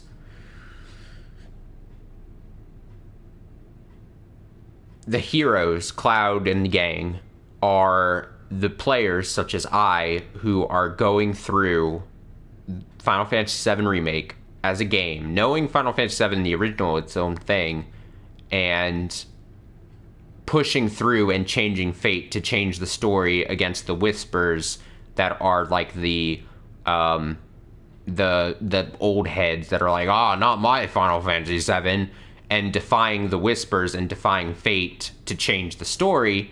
That's an interesting read. And there was this whole big thing that I was listening about this. The second, even more interesting thing, especially from someone who beat Kingdom Hearts 3, where they have that bonkers ending where it's basically just Final Fantasy versus 13, which, again, famously Nomura ripped away from his child, spent so many years, Square didn't like how it was going or how long it was taking, however you believe that story to happen. And if you take the read that Nomura is now, like, almost potentially, not exactly, obviously, but potentially starting to go down the Kojima path, where he's getting more and more disagreeing with, the company he's with and everything, with how he kind of is bitterly passive-aggressively sticking, like, literally Final Fantasy Versus 13 / Final Fantasy 15 into the ending of Kingdom Hearts 3, and that being the big payoff, and him clearly being, like, with the whole Yozora thing and everything, like, he wants this to be a thing, and he's showing that it was taken away from him, basically, and given to someone else, this thing that he had started. If we take the read that he is the hero, he is the collective heroes of Final Fantasy VII Remake, and the Whispers are potentially the old heads at Square, whoever you want those to be representing, telling him that, hey, Final Fantasy VII Remake should try to stick close to the original story, and him being like, no, I want to make this my own story, and him defying fate to then make this game. It was a fascinating read, and any describing I would be able to do of it would not give it justice, because it was, like, obviously weeks ago. I'm not going to remember everything that it was going over and stuff, but it's just fascinating. It's an interesting read on the game. I know I'm not going to convince you about your apparently staunch anti-fun stance on Final Fantasy VII Remake. Just a blanket statement to kill your argument. You/anyone else's argument that Final Fantasy Remake should have just been the original game. Just looking pretty. Whatever. Massive digress.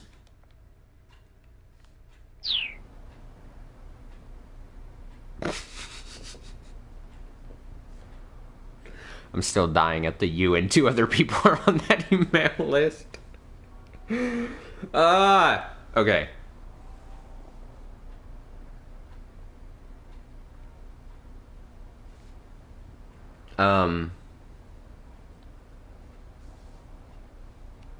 Nomura is definitely green and then yellow Jojo the Dragon. Because he's small and powerful. Small but powerful? I forget exactly what that caption of my favorite picture on the internet ever is. A picture of just Nomura awkwardly standing there. And it's like, Nomura is small or quiet but powerful. Whatever. IGN article from back in like 2006 or something. It's great. The hell it is. Wait. Well, you know, it's almost gas heater season after all. Oh yeah, he's feigning ignorance about attempting to take his own life. This is great. We got about an hour left here tonight. Let's actually play a game. Anyone who watches the archive of this is going to be like, all right, skip to whatever to get past remake / Shaolin Showdown talk.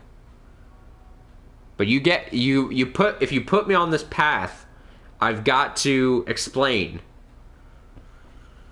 I've got to rant. I've got to show my appreciation to kids' television from back in the day that didn't get its proper dues.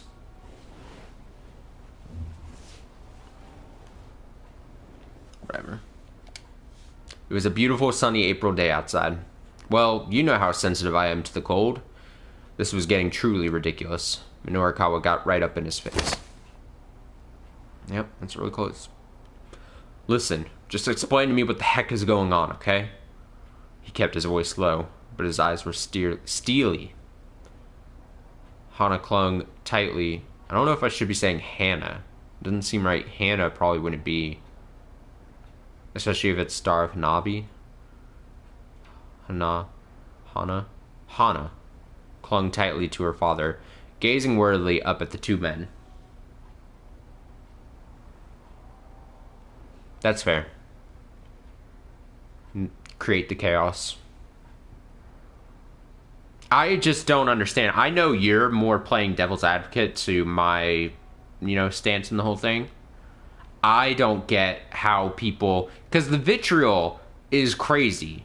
I've mostly stayed out of it at this point, but I do see some opinions online of people like, no, it's this game should be shot for shot the same thing. And like, man, the biggest thing I can say is if it ended, say part 1, this remake ended, and it was basically recreation of the whole game, and I'm staring down the barrel of however many more parts this is going to be, 2, 3, 4, whatever the fuck, I would not be as excited for those other future parts if it was clear that this was just the same game just remade. I would not be excited. I would still be excited to play them technically, but story-wise, like, I would finish it and I'd be like, great, so now I'm gonna have to wait 2 or 3 years because Square takes long on these types of things, and I'd just be sitting waiting for, like, I think the whole part of why I was interested in the game in the first place is I knew they could change things.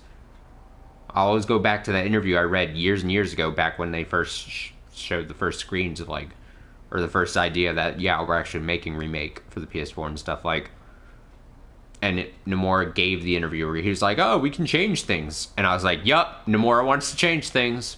I know this man. I know how he does this. And that's why I became much more interested in the project as a whole. Future parts I would not be massively looking forward to. That's what I'd say about that.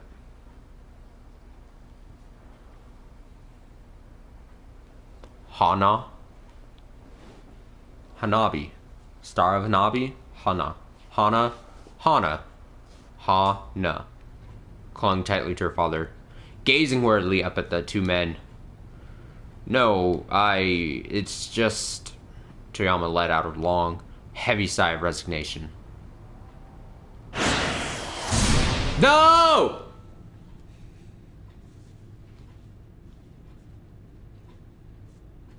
Man, we should have hit that way sooner.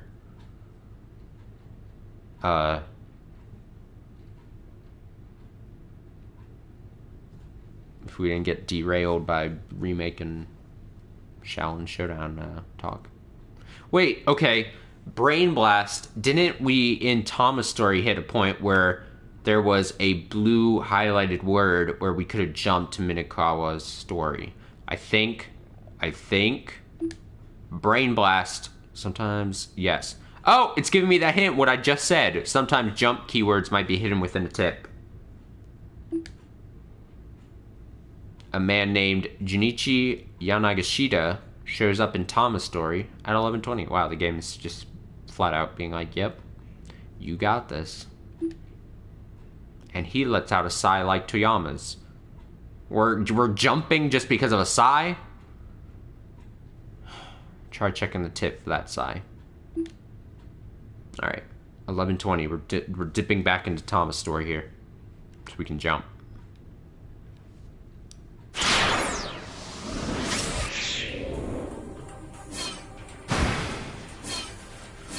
Kojima, you'll just have to wait. Your day will come, and I'm sure it'll be glorious.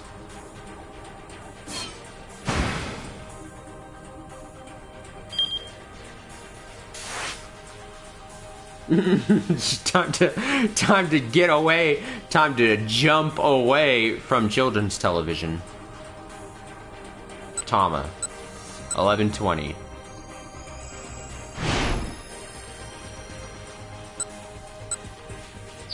Nope, 11:20. Oh, there's a jump thing right on his face.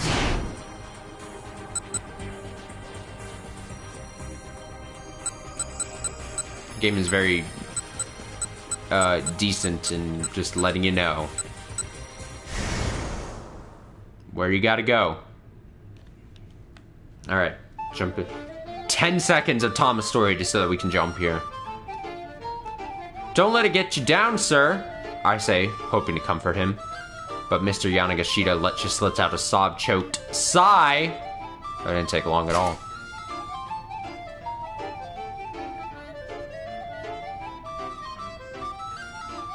Yeah, he's got like a massive, like, long thinking, long in thought face.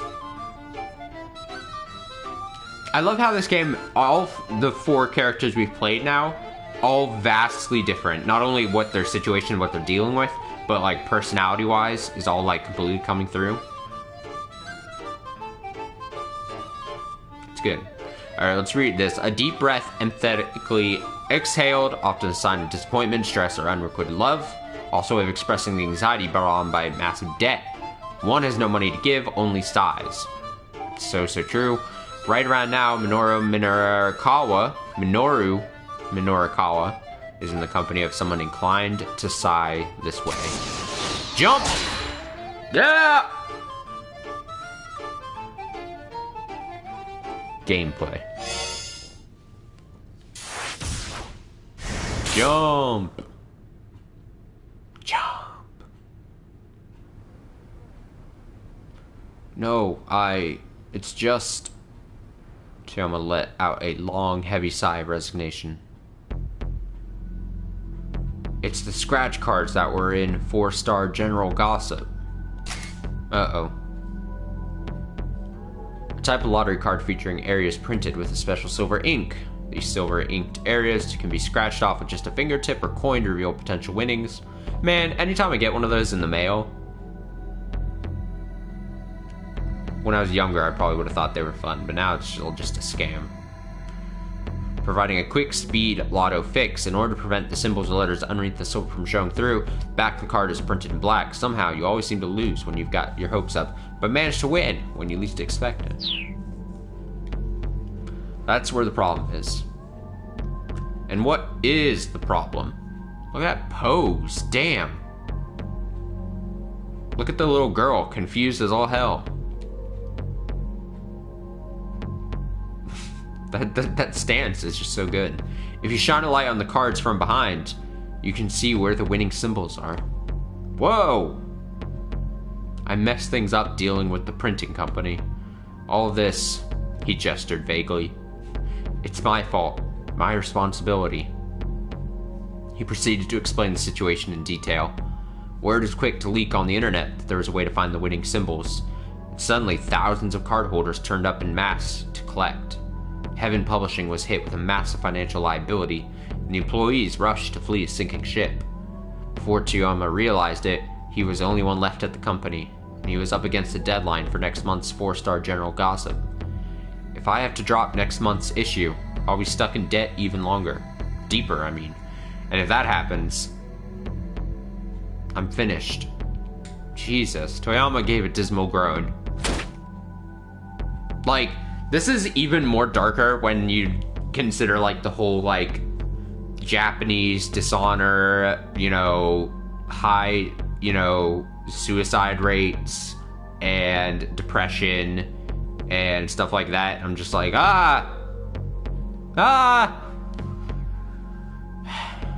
So don't drop the issue, Minorikawa snapped. He pounded his fist right into the side of a cardboard box. But Toyama just shook his head weakly. I've been up for 3 days straight, trying to fill the pages. It's not enough. I can't do the impossible. He dropped his gaze to the floor. Countless scratch cards lay scattered about. They'd probably been amidst the pile that had fallen off of the desk earlier. Each card showed a neat row of 5 wind symbols. Sorry, I'm trying to click something on the phone here. Okay, good. Alright, he dropped his gaze to the floor, counted scratch cards. Okay, they'd probably been amidst the pile that had fallen off the desk earlier. Each card showed a neat row of 5 wind symbols. You can't know if it's impossible if you don't see it through. I'll never make it in time. The proof needs to be done by 8 o'clock this evening. Proof is the final stage before printing, when the copy or manuscript is checked for errors. Not sending corrected proofs to the printer before the deadline can result in the book or magazine in question not making it onto the shelves in time for release day. Well then, Minorikawa thought to himself. He let out a sigh, then held his hand out to Hana. Hana, would you mind giving me that hose? Hana gave her father a quick look, then handed the rubber hose to Minorikawa. This won't be necessary. He tossed the rubber hose into the trash, then jabbed his finger at Toyama. Get ready for a sound effect? Yeah! Show me the layout and the draft proposal for next month's issue. Toyama blinked a few times in disbelief. Huh? You can't possibly be serious. I'm trying to help. Now show me the layout and the proposal before I change my mind. After a brief, incredulous pause, Toyama hurried off to grab the paperwork. A layout, in publishing speak, is an outline of a magazine showing which articles will occupy which pages. Get some water here.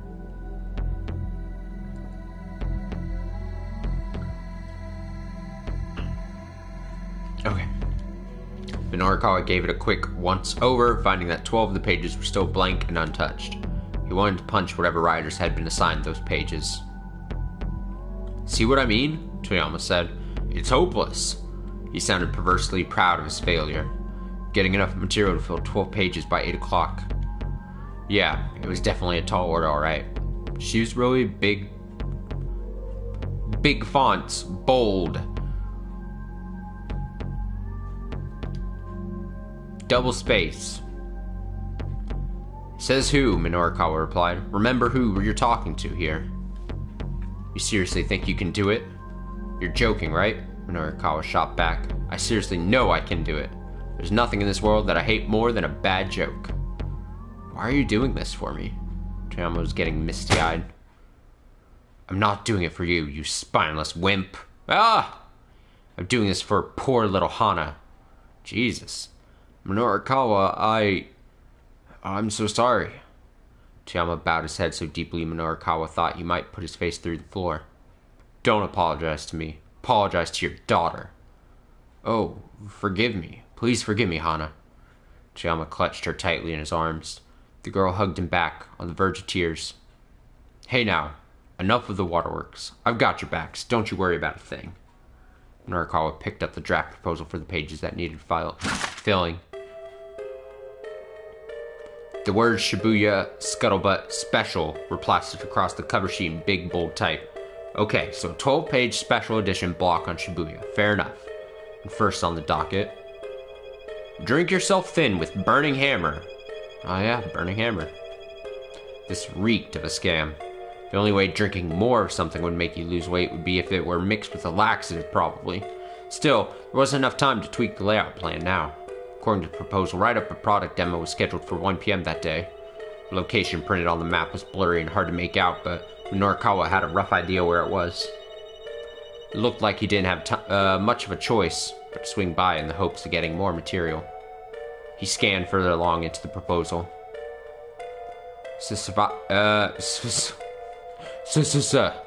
Society?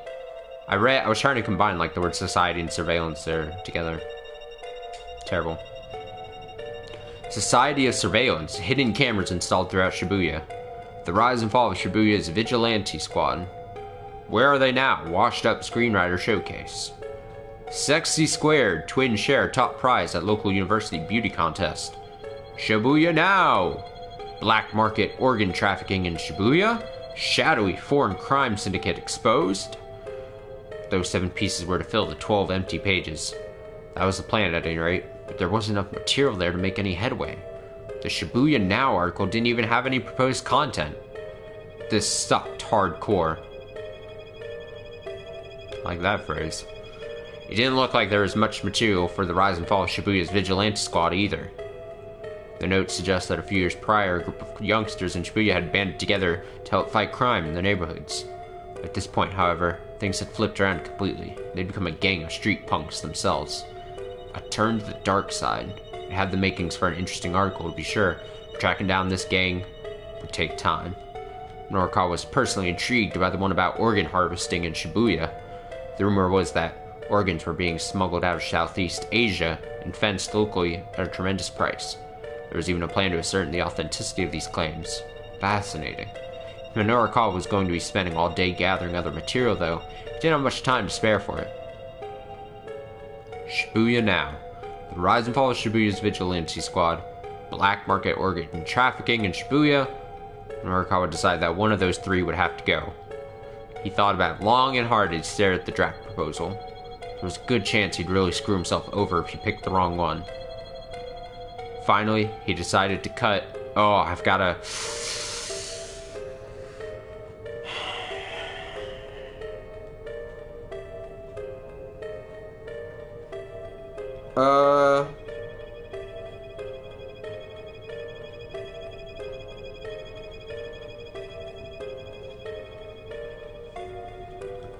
I feel like, if I'm thinking logically, Shibuya Now has like no content, right? That was the whole thing.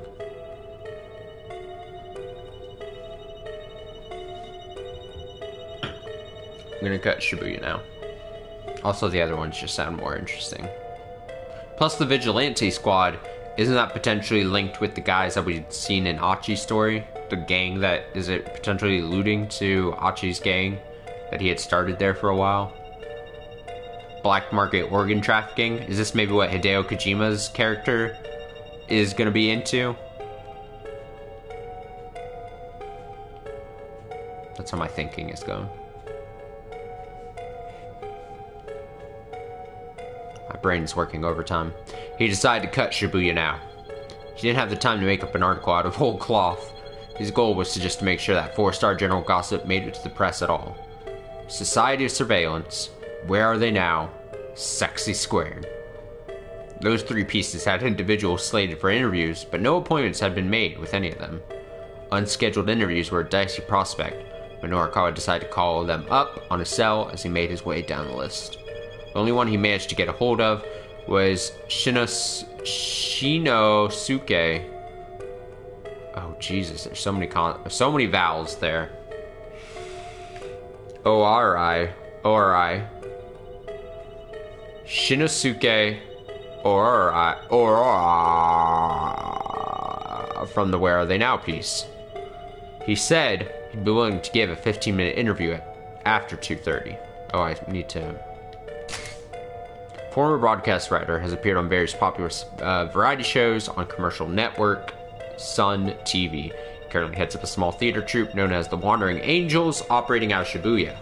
Later today, the troupe is putting on a performance at Theater Ace in Sakuragaokacho. Minorikawa sighed. He just had to get material from the others in a more impromptu fashion then. Putting his nose to the grindstone, he started throwing together a schedule for the day. Was it possible to get all that material and write it all up and still finish the whole thing by 8 o'clock? It was no use. It was no use! No matter how he tweaked it, none of his simulations ended with him having a proof ready on time. He just needed one more thing, and that was another writer. Minorikawa zoomed through his contacts list, calling up all the freelancers he knew. The results were depressing.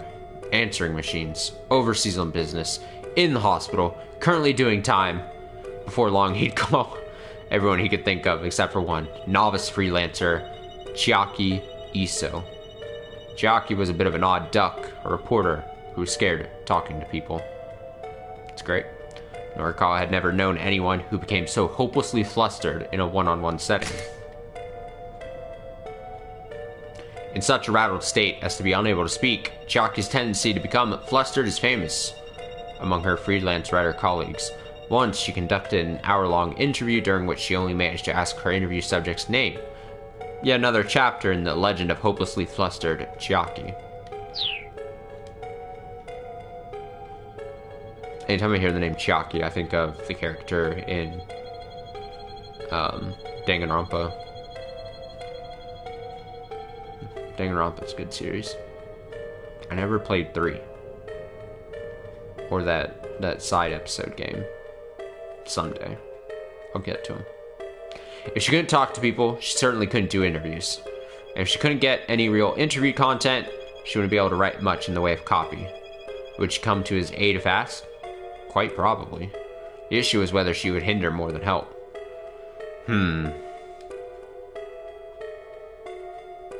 Oh no, we're not picking the option to not call up Chiaki. We gotta figure out who this Chiaki is.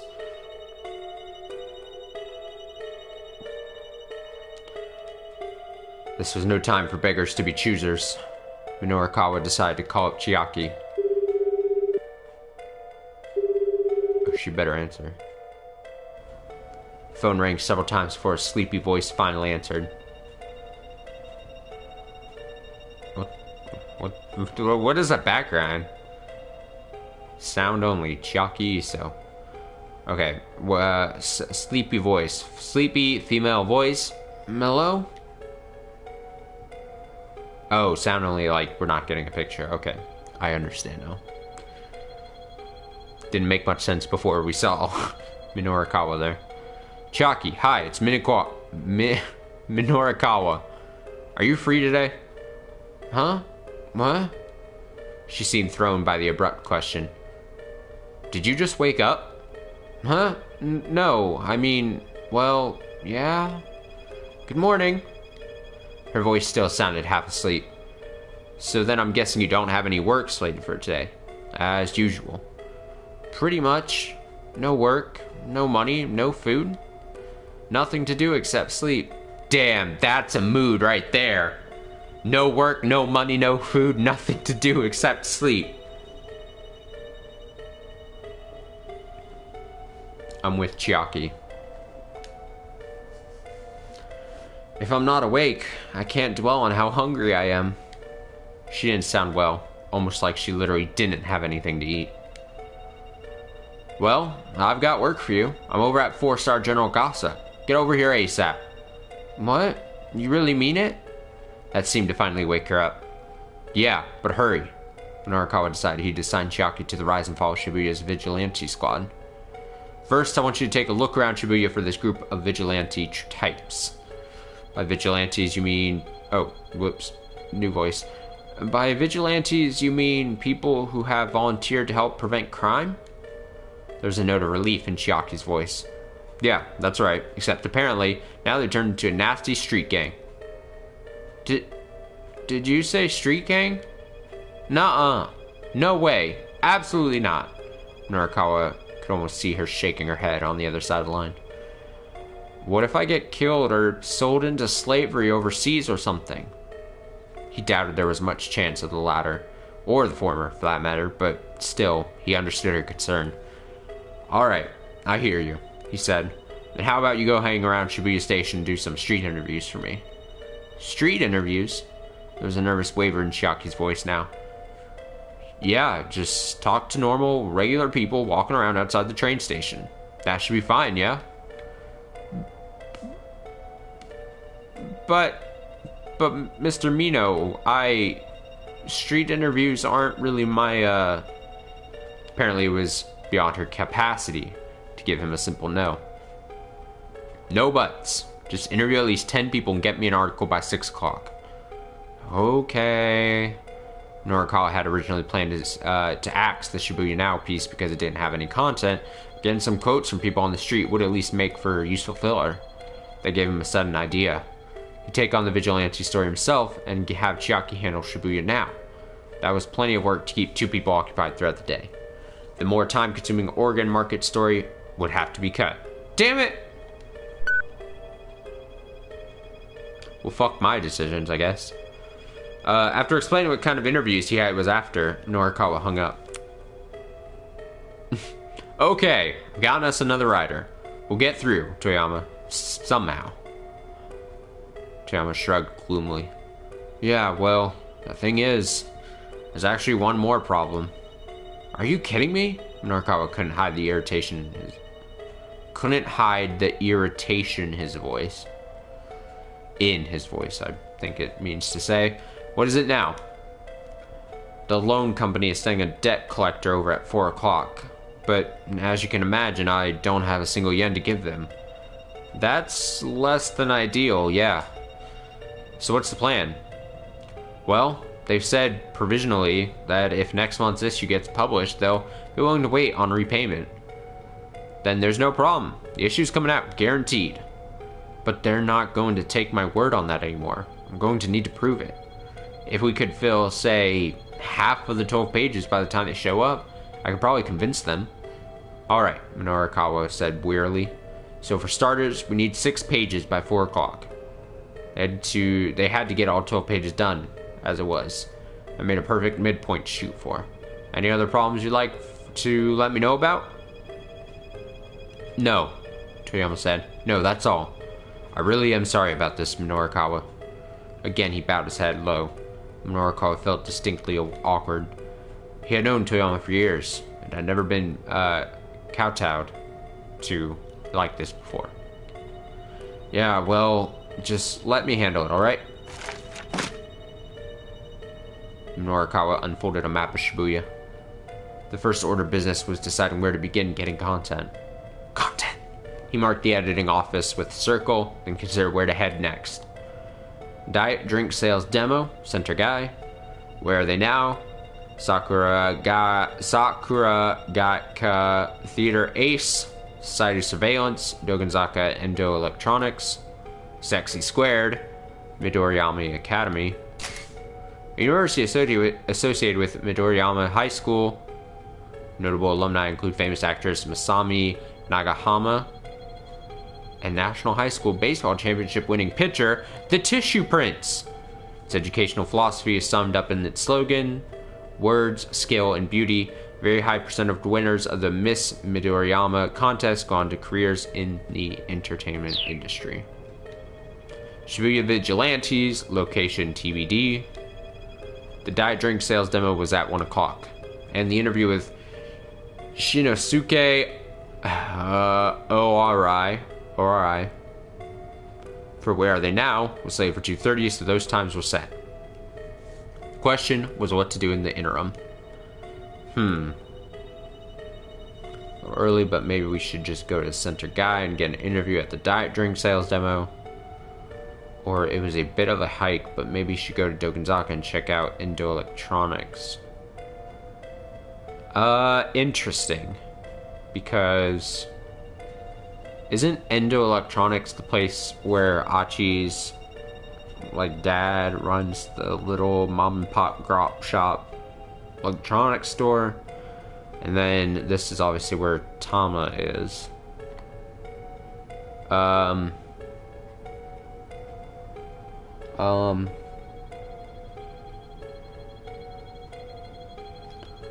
going to decide to go to Endo Electronics. It was a bit of a hike, but maybe he should go to Dogenzaka and check out Endo Electronics. Yeah, that should give him what he needed to put together the Society of Surveillance piece. Okay, I'm heading out. Don't even think about doing anything else stupid while I'm gone. Got it? Norikawa hustled out of the editing office, hoping Toyama would take his admin... I almost did this, Austin. Admonition to heart. Can't read.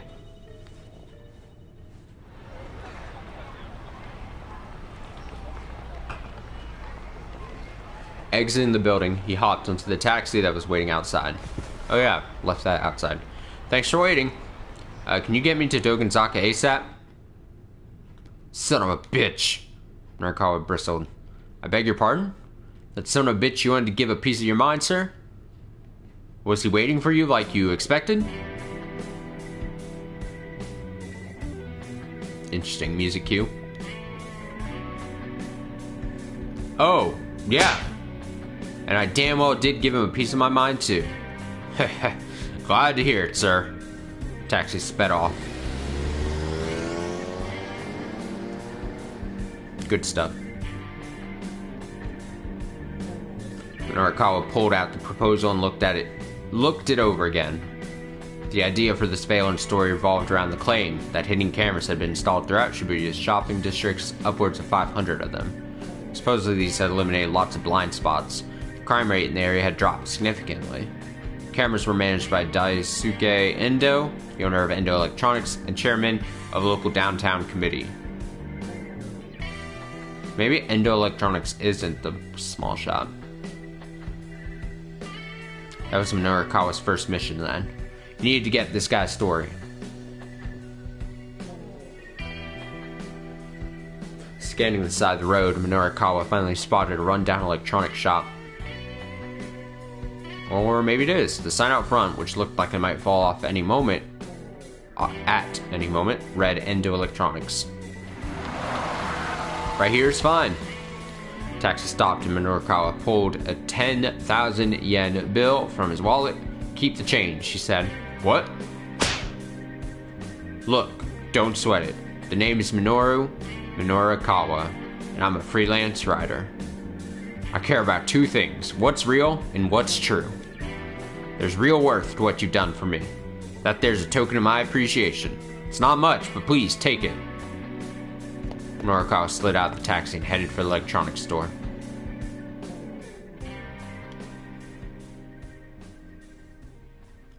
Inside, Endo Electronics looked more like a mountain of hoarded junk than an actual business.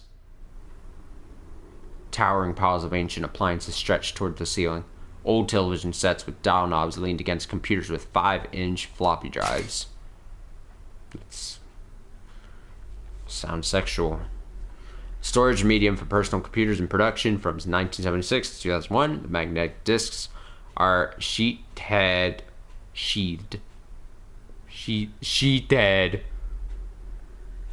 Terrible.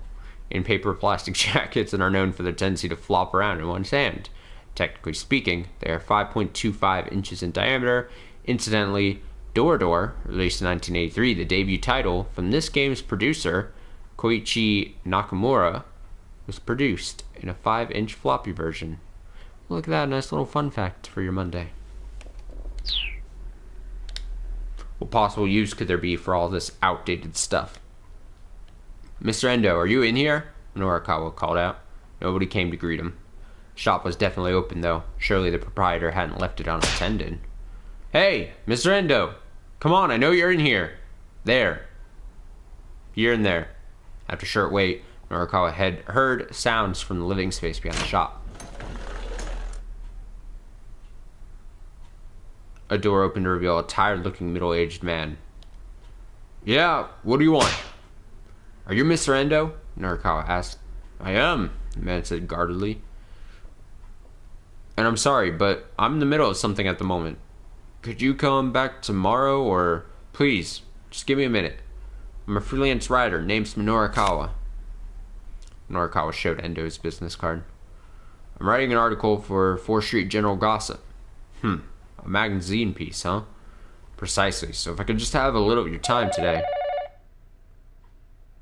The phone rang, cutting him off before he could get down to business. I'm sorry, you'll have to excuse me for a minute. Moment. Not a minute. Endo reached into the clutter and pulled out a telephone. Hello, Endo Electronics. The proprietor listened for a moment, then raised an eyebrow. Yeah, that's the problem, all right. All right, understood. I'll try and get a hold of the customer then. Endo set the receiver back down. What was that all about? Norikawa asked. Oh, yesterday I sold a dry ice machine, and the manufacturer just called to let me know the model is defective. Defective? Apparently once it starts making dry ice, it won't stop. And you tell the customer I have to recall the machine and refund their deposit. Please give me a moment. Endo sifted through some sales slips, read a number off of one, and made a phone call.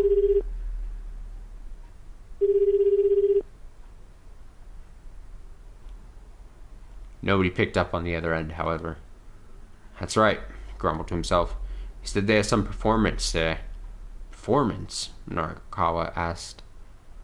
Sold it to a guy from some theater troupe. They're called the Wandering Angels or something.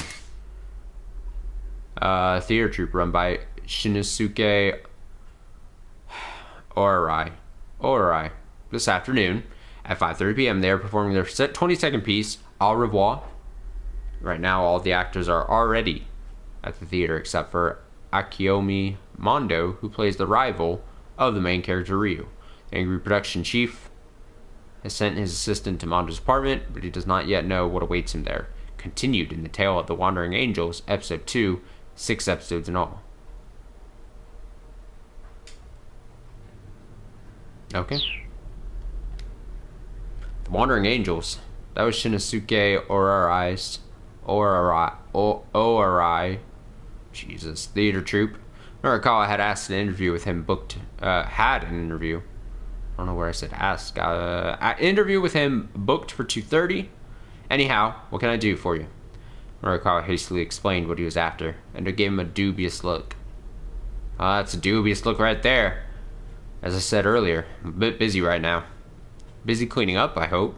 How did you get anything done in this mess? Why, are you just rude to all your interview subjects? 5 minutes. Just give me 5 minutes of your time, please. You gotta be joking. Go on, get the hell out of here. Endo headed for his back room for it in a huff. Fine, then I'll just have to write about what you've already told me. Namely, that Endo Electronics sells defective merchandise. Damn. Huh? So what are you implying? Did you, or did you not sell that theater troupe a defective piece of equipment? Look, I'm going to get in touch with them as soon as... I'm betting they're in a hurry preparing for their performance. I doubt you'll be getting through to them today. Endo bit his lip. Now that I have your attention, Norikawa said, let's make a deal. What kind of deal? I'm meeting with a member of the Wandering Angels a little later today. I can let them know about the dry ice machine for you. In exchange, all you have to do is give me an interview. Endo scowled. And where's your proof that you'll be meeting with the Wandering Angels? I might take advantage of a guy when he's down, Norikawa replied, but one thing I'm not is a liar. Shopkeeper took a few moments to think about it. Fine, he grumbled. 5 minutes, that's all you get. Norikawa whipped his notepad out of his coat like he was drawing a gun. Now let's get right down to it, shall we? Go right ahead.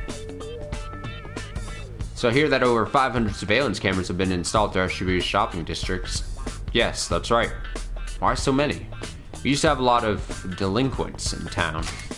Young people act rowdy or cause trouble, often at arcades or convenience store parking lots, and who frequently resort to petty theft and other mischief, also referred to in more outmoded terms as ruffians or hoodlums. Hoodlums is a personal favorite of mine.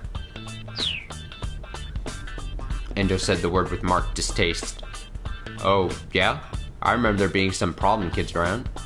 They were real punks. They vandalized my signs and made a mess of my storehouse. They were just awful. I see. Narakawa scribbled diligently in his notepad. Heck, my own son put together a sort of vigilante squad to help teach those punks a lesson. Okay, so yeah, that is the Achi's dad's electronics store and everything.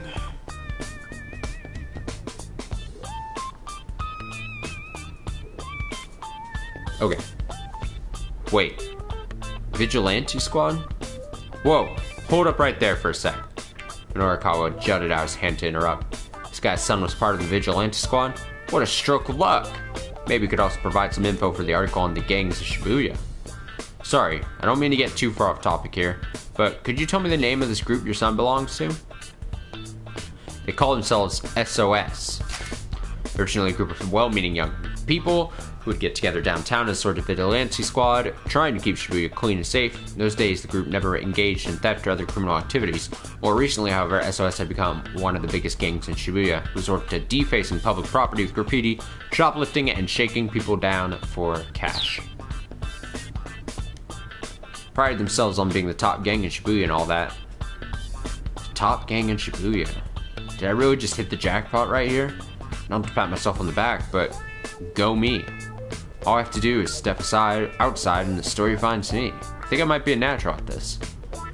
As it happens, I'd also like to interview people from SOS. Would you be able to put me in touch with your son? Yeah, sure. But you should know that my son isn't in the gang anymore. Uh-oh. Oh, Norikawa hesitated. Guess he's of no use to me then. Oh, believe me, I know how you feel. The look on his face spoke volumes. Should I jump?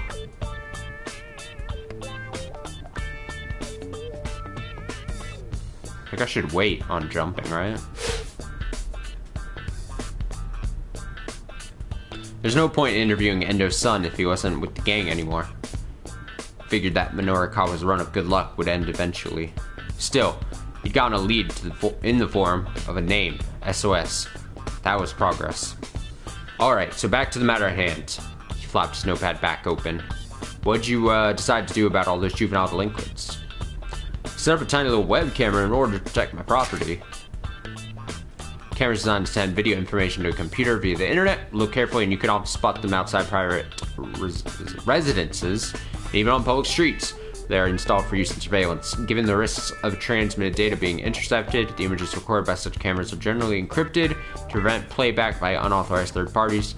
Many landmarks and attractions make their camera footage publicly available online. I see. Now I'm guessing the webcam did the trick? Did the trick. Sure did. And so then the other local businesses heard about it and started asking me to install some for them. Web cameras aren't particularly expensive, so it wasn't too tough to set them up all over downtown. So who's in charge of these security cameras? Members of the downtown business committee take turns. Cameras are connected via a wireless network that business owners can access throughout the area. A LAN, or local area network, a communication system that can only be used within a limited geographical area. Wireless LAN transmits using electronic signals. Although convenient because it does not require cable attachments, there is a risk of signals conveyed in this way being intercepted by a third party. How's security for this wireless network? Oh, no problems on that front. Endo seemed surprised at the question. All of the footage gets sent over the network is fully encrypted. Lots of tips here. Encryption is the process of encoding data so that it is indecipherable by a third party. Restoring encrypted data to its initial format requires what is called a key. Program designed for this purpose. There are two main types of such cryptographic systems. Secret key crypto systems use the same key for both encryption and decryption, and public key crypto systems uses a public key to encrypt the data but requires a private key known by the recipient in order to decrypt. But still, people can't feel too good about being recorded on camera without their knowledge, don't you think? Norikawa asked. Shopkeeper's expression darkened. We hope to strike a balance between crime prevention and protecting individual privacy. Uh-huh. And who determines what that balance is? Norikawa let a note of challenge slip into his voice. That would be me. I've been entrusted with the management of the security cameras. I see. So essentially, you're providing your own moral oversight. Are you implying that I'm abusing my authority? Endo shot back. Doing this in the name of public order. Right? You've had your 5 minutes. Now get out of here. Shopkeeper stood up and headed into the back. I'll be sure to let the Wandering Angels know about the dry ice machine, Narakawa hollered at the closing door.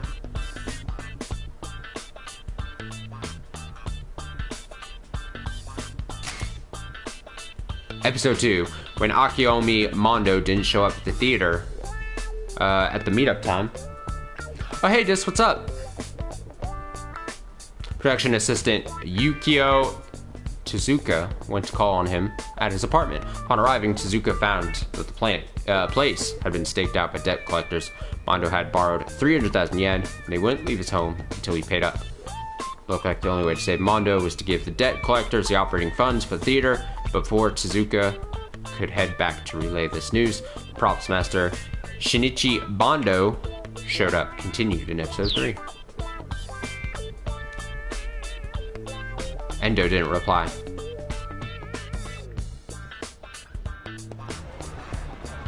Norikawa had gotten enough of a story to put an article together, so he decided to hurry to a coffee shop and get started on some coffee.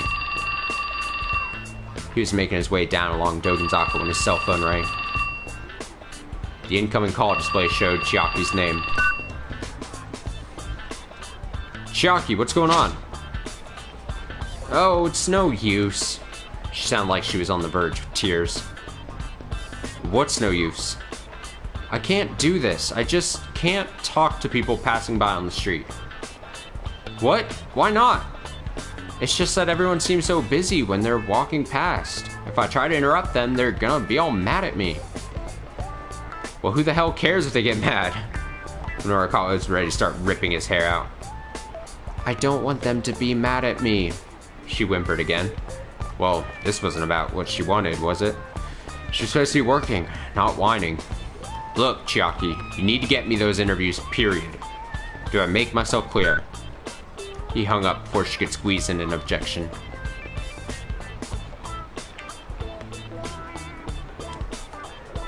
Damn it, Norikawa muttered.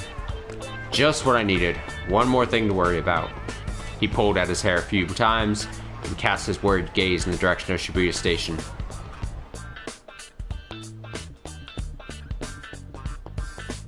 Oh, to be continued.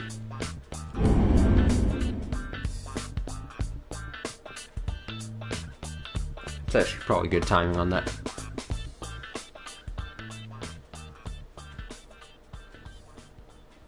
Since I was aiming on closing down here.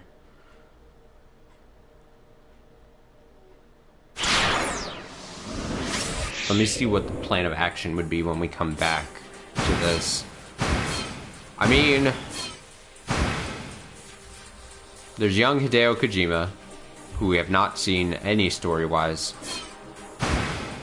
There was a point here where we could jump from him to Achi.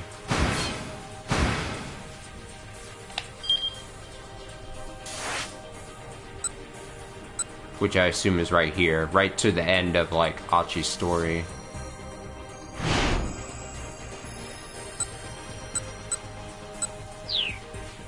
So I assume... And these are on to be continued, which means they're basically done.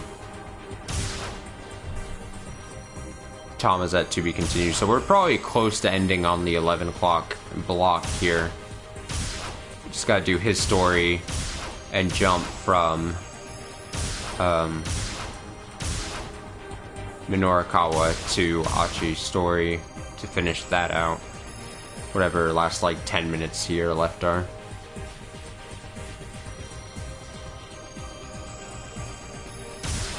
But this was a good chunk of game played.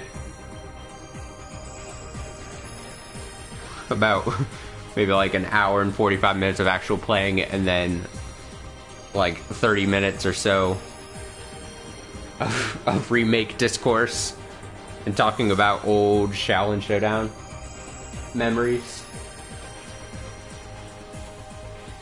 Good stuff for a Monday night. I will probably be back tomorrow. I don't see anything taking up my time for a Tuesday night stream. Wednesday potentially busy. Just trying to think about what my upcoming week here is. Wednesday potentially busy. Thursday and Friday. Since I took most of the weekend off, I assume I should probably be able to pick up at least 3 more days out of the next 4. Definitely would want to continue playing this. Yeah, so sorry you came in right as I was heading out almost for the night. But I'm glad that you're able to stop by, even for a bit. I still gotta do Destroy All Humans 2, but I kind of prefer just hanging on to those for like weekend day streams. So I'll probably continue doing that. So just maybe more drumming streams and this potentially throughout the week. That's probably what we got. So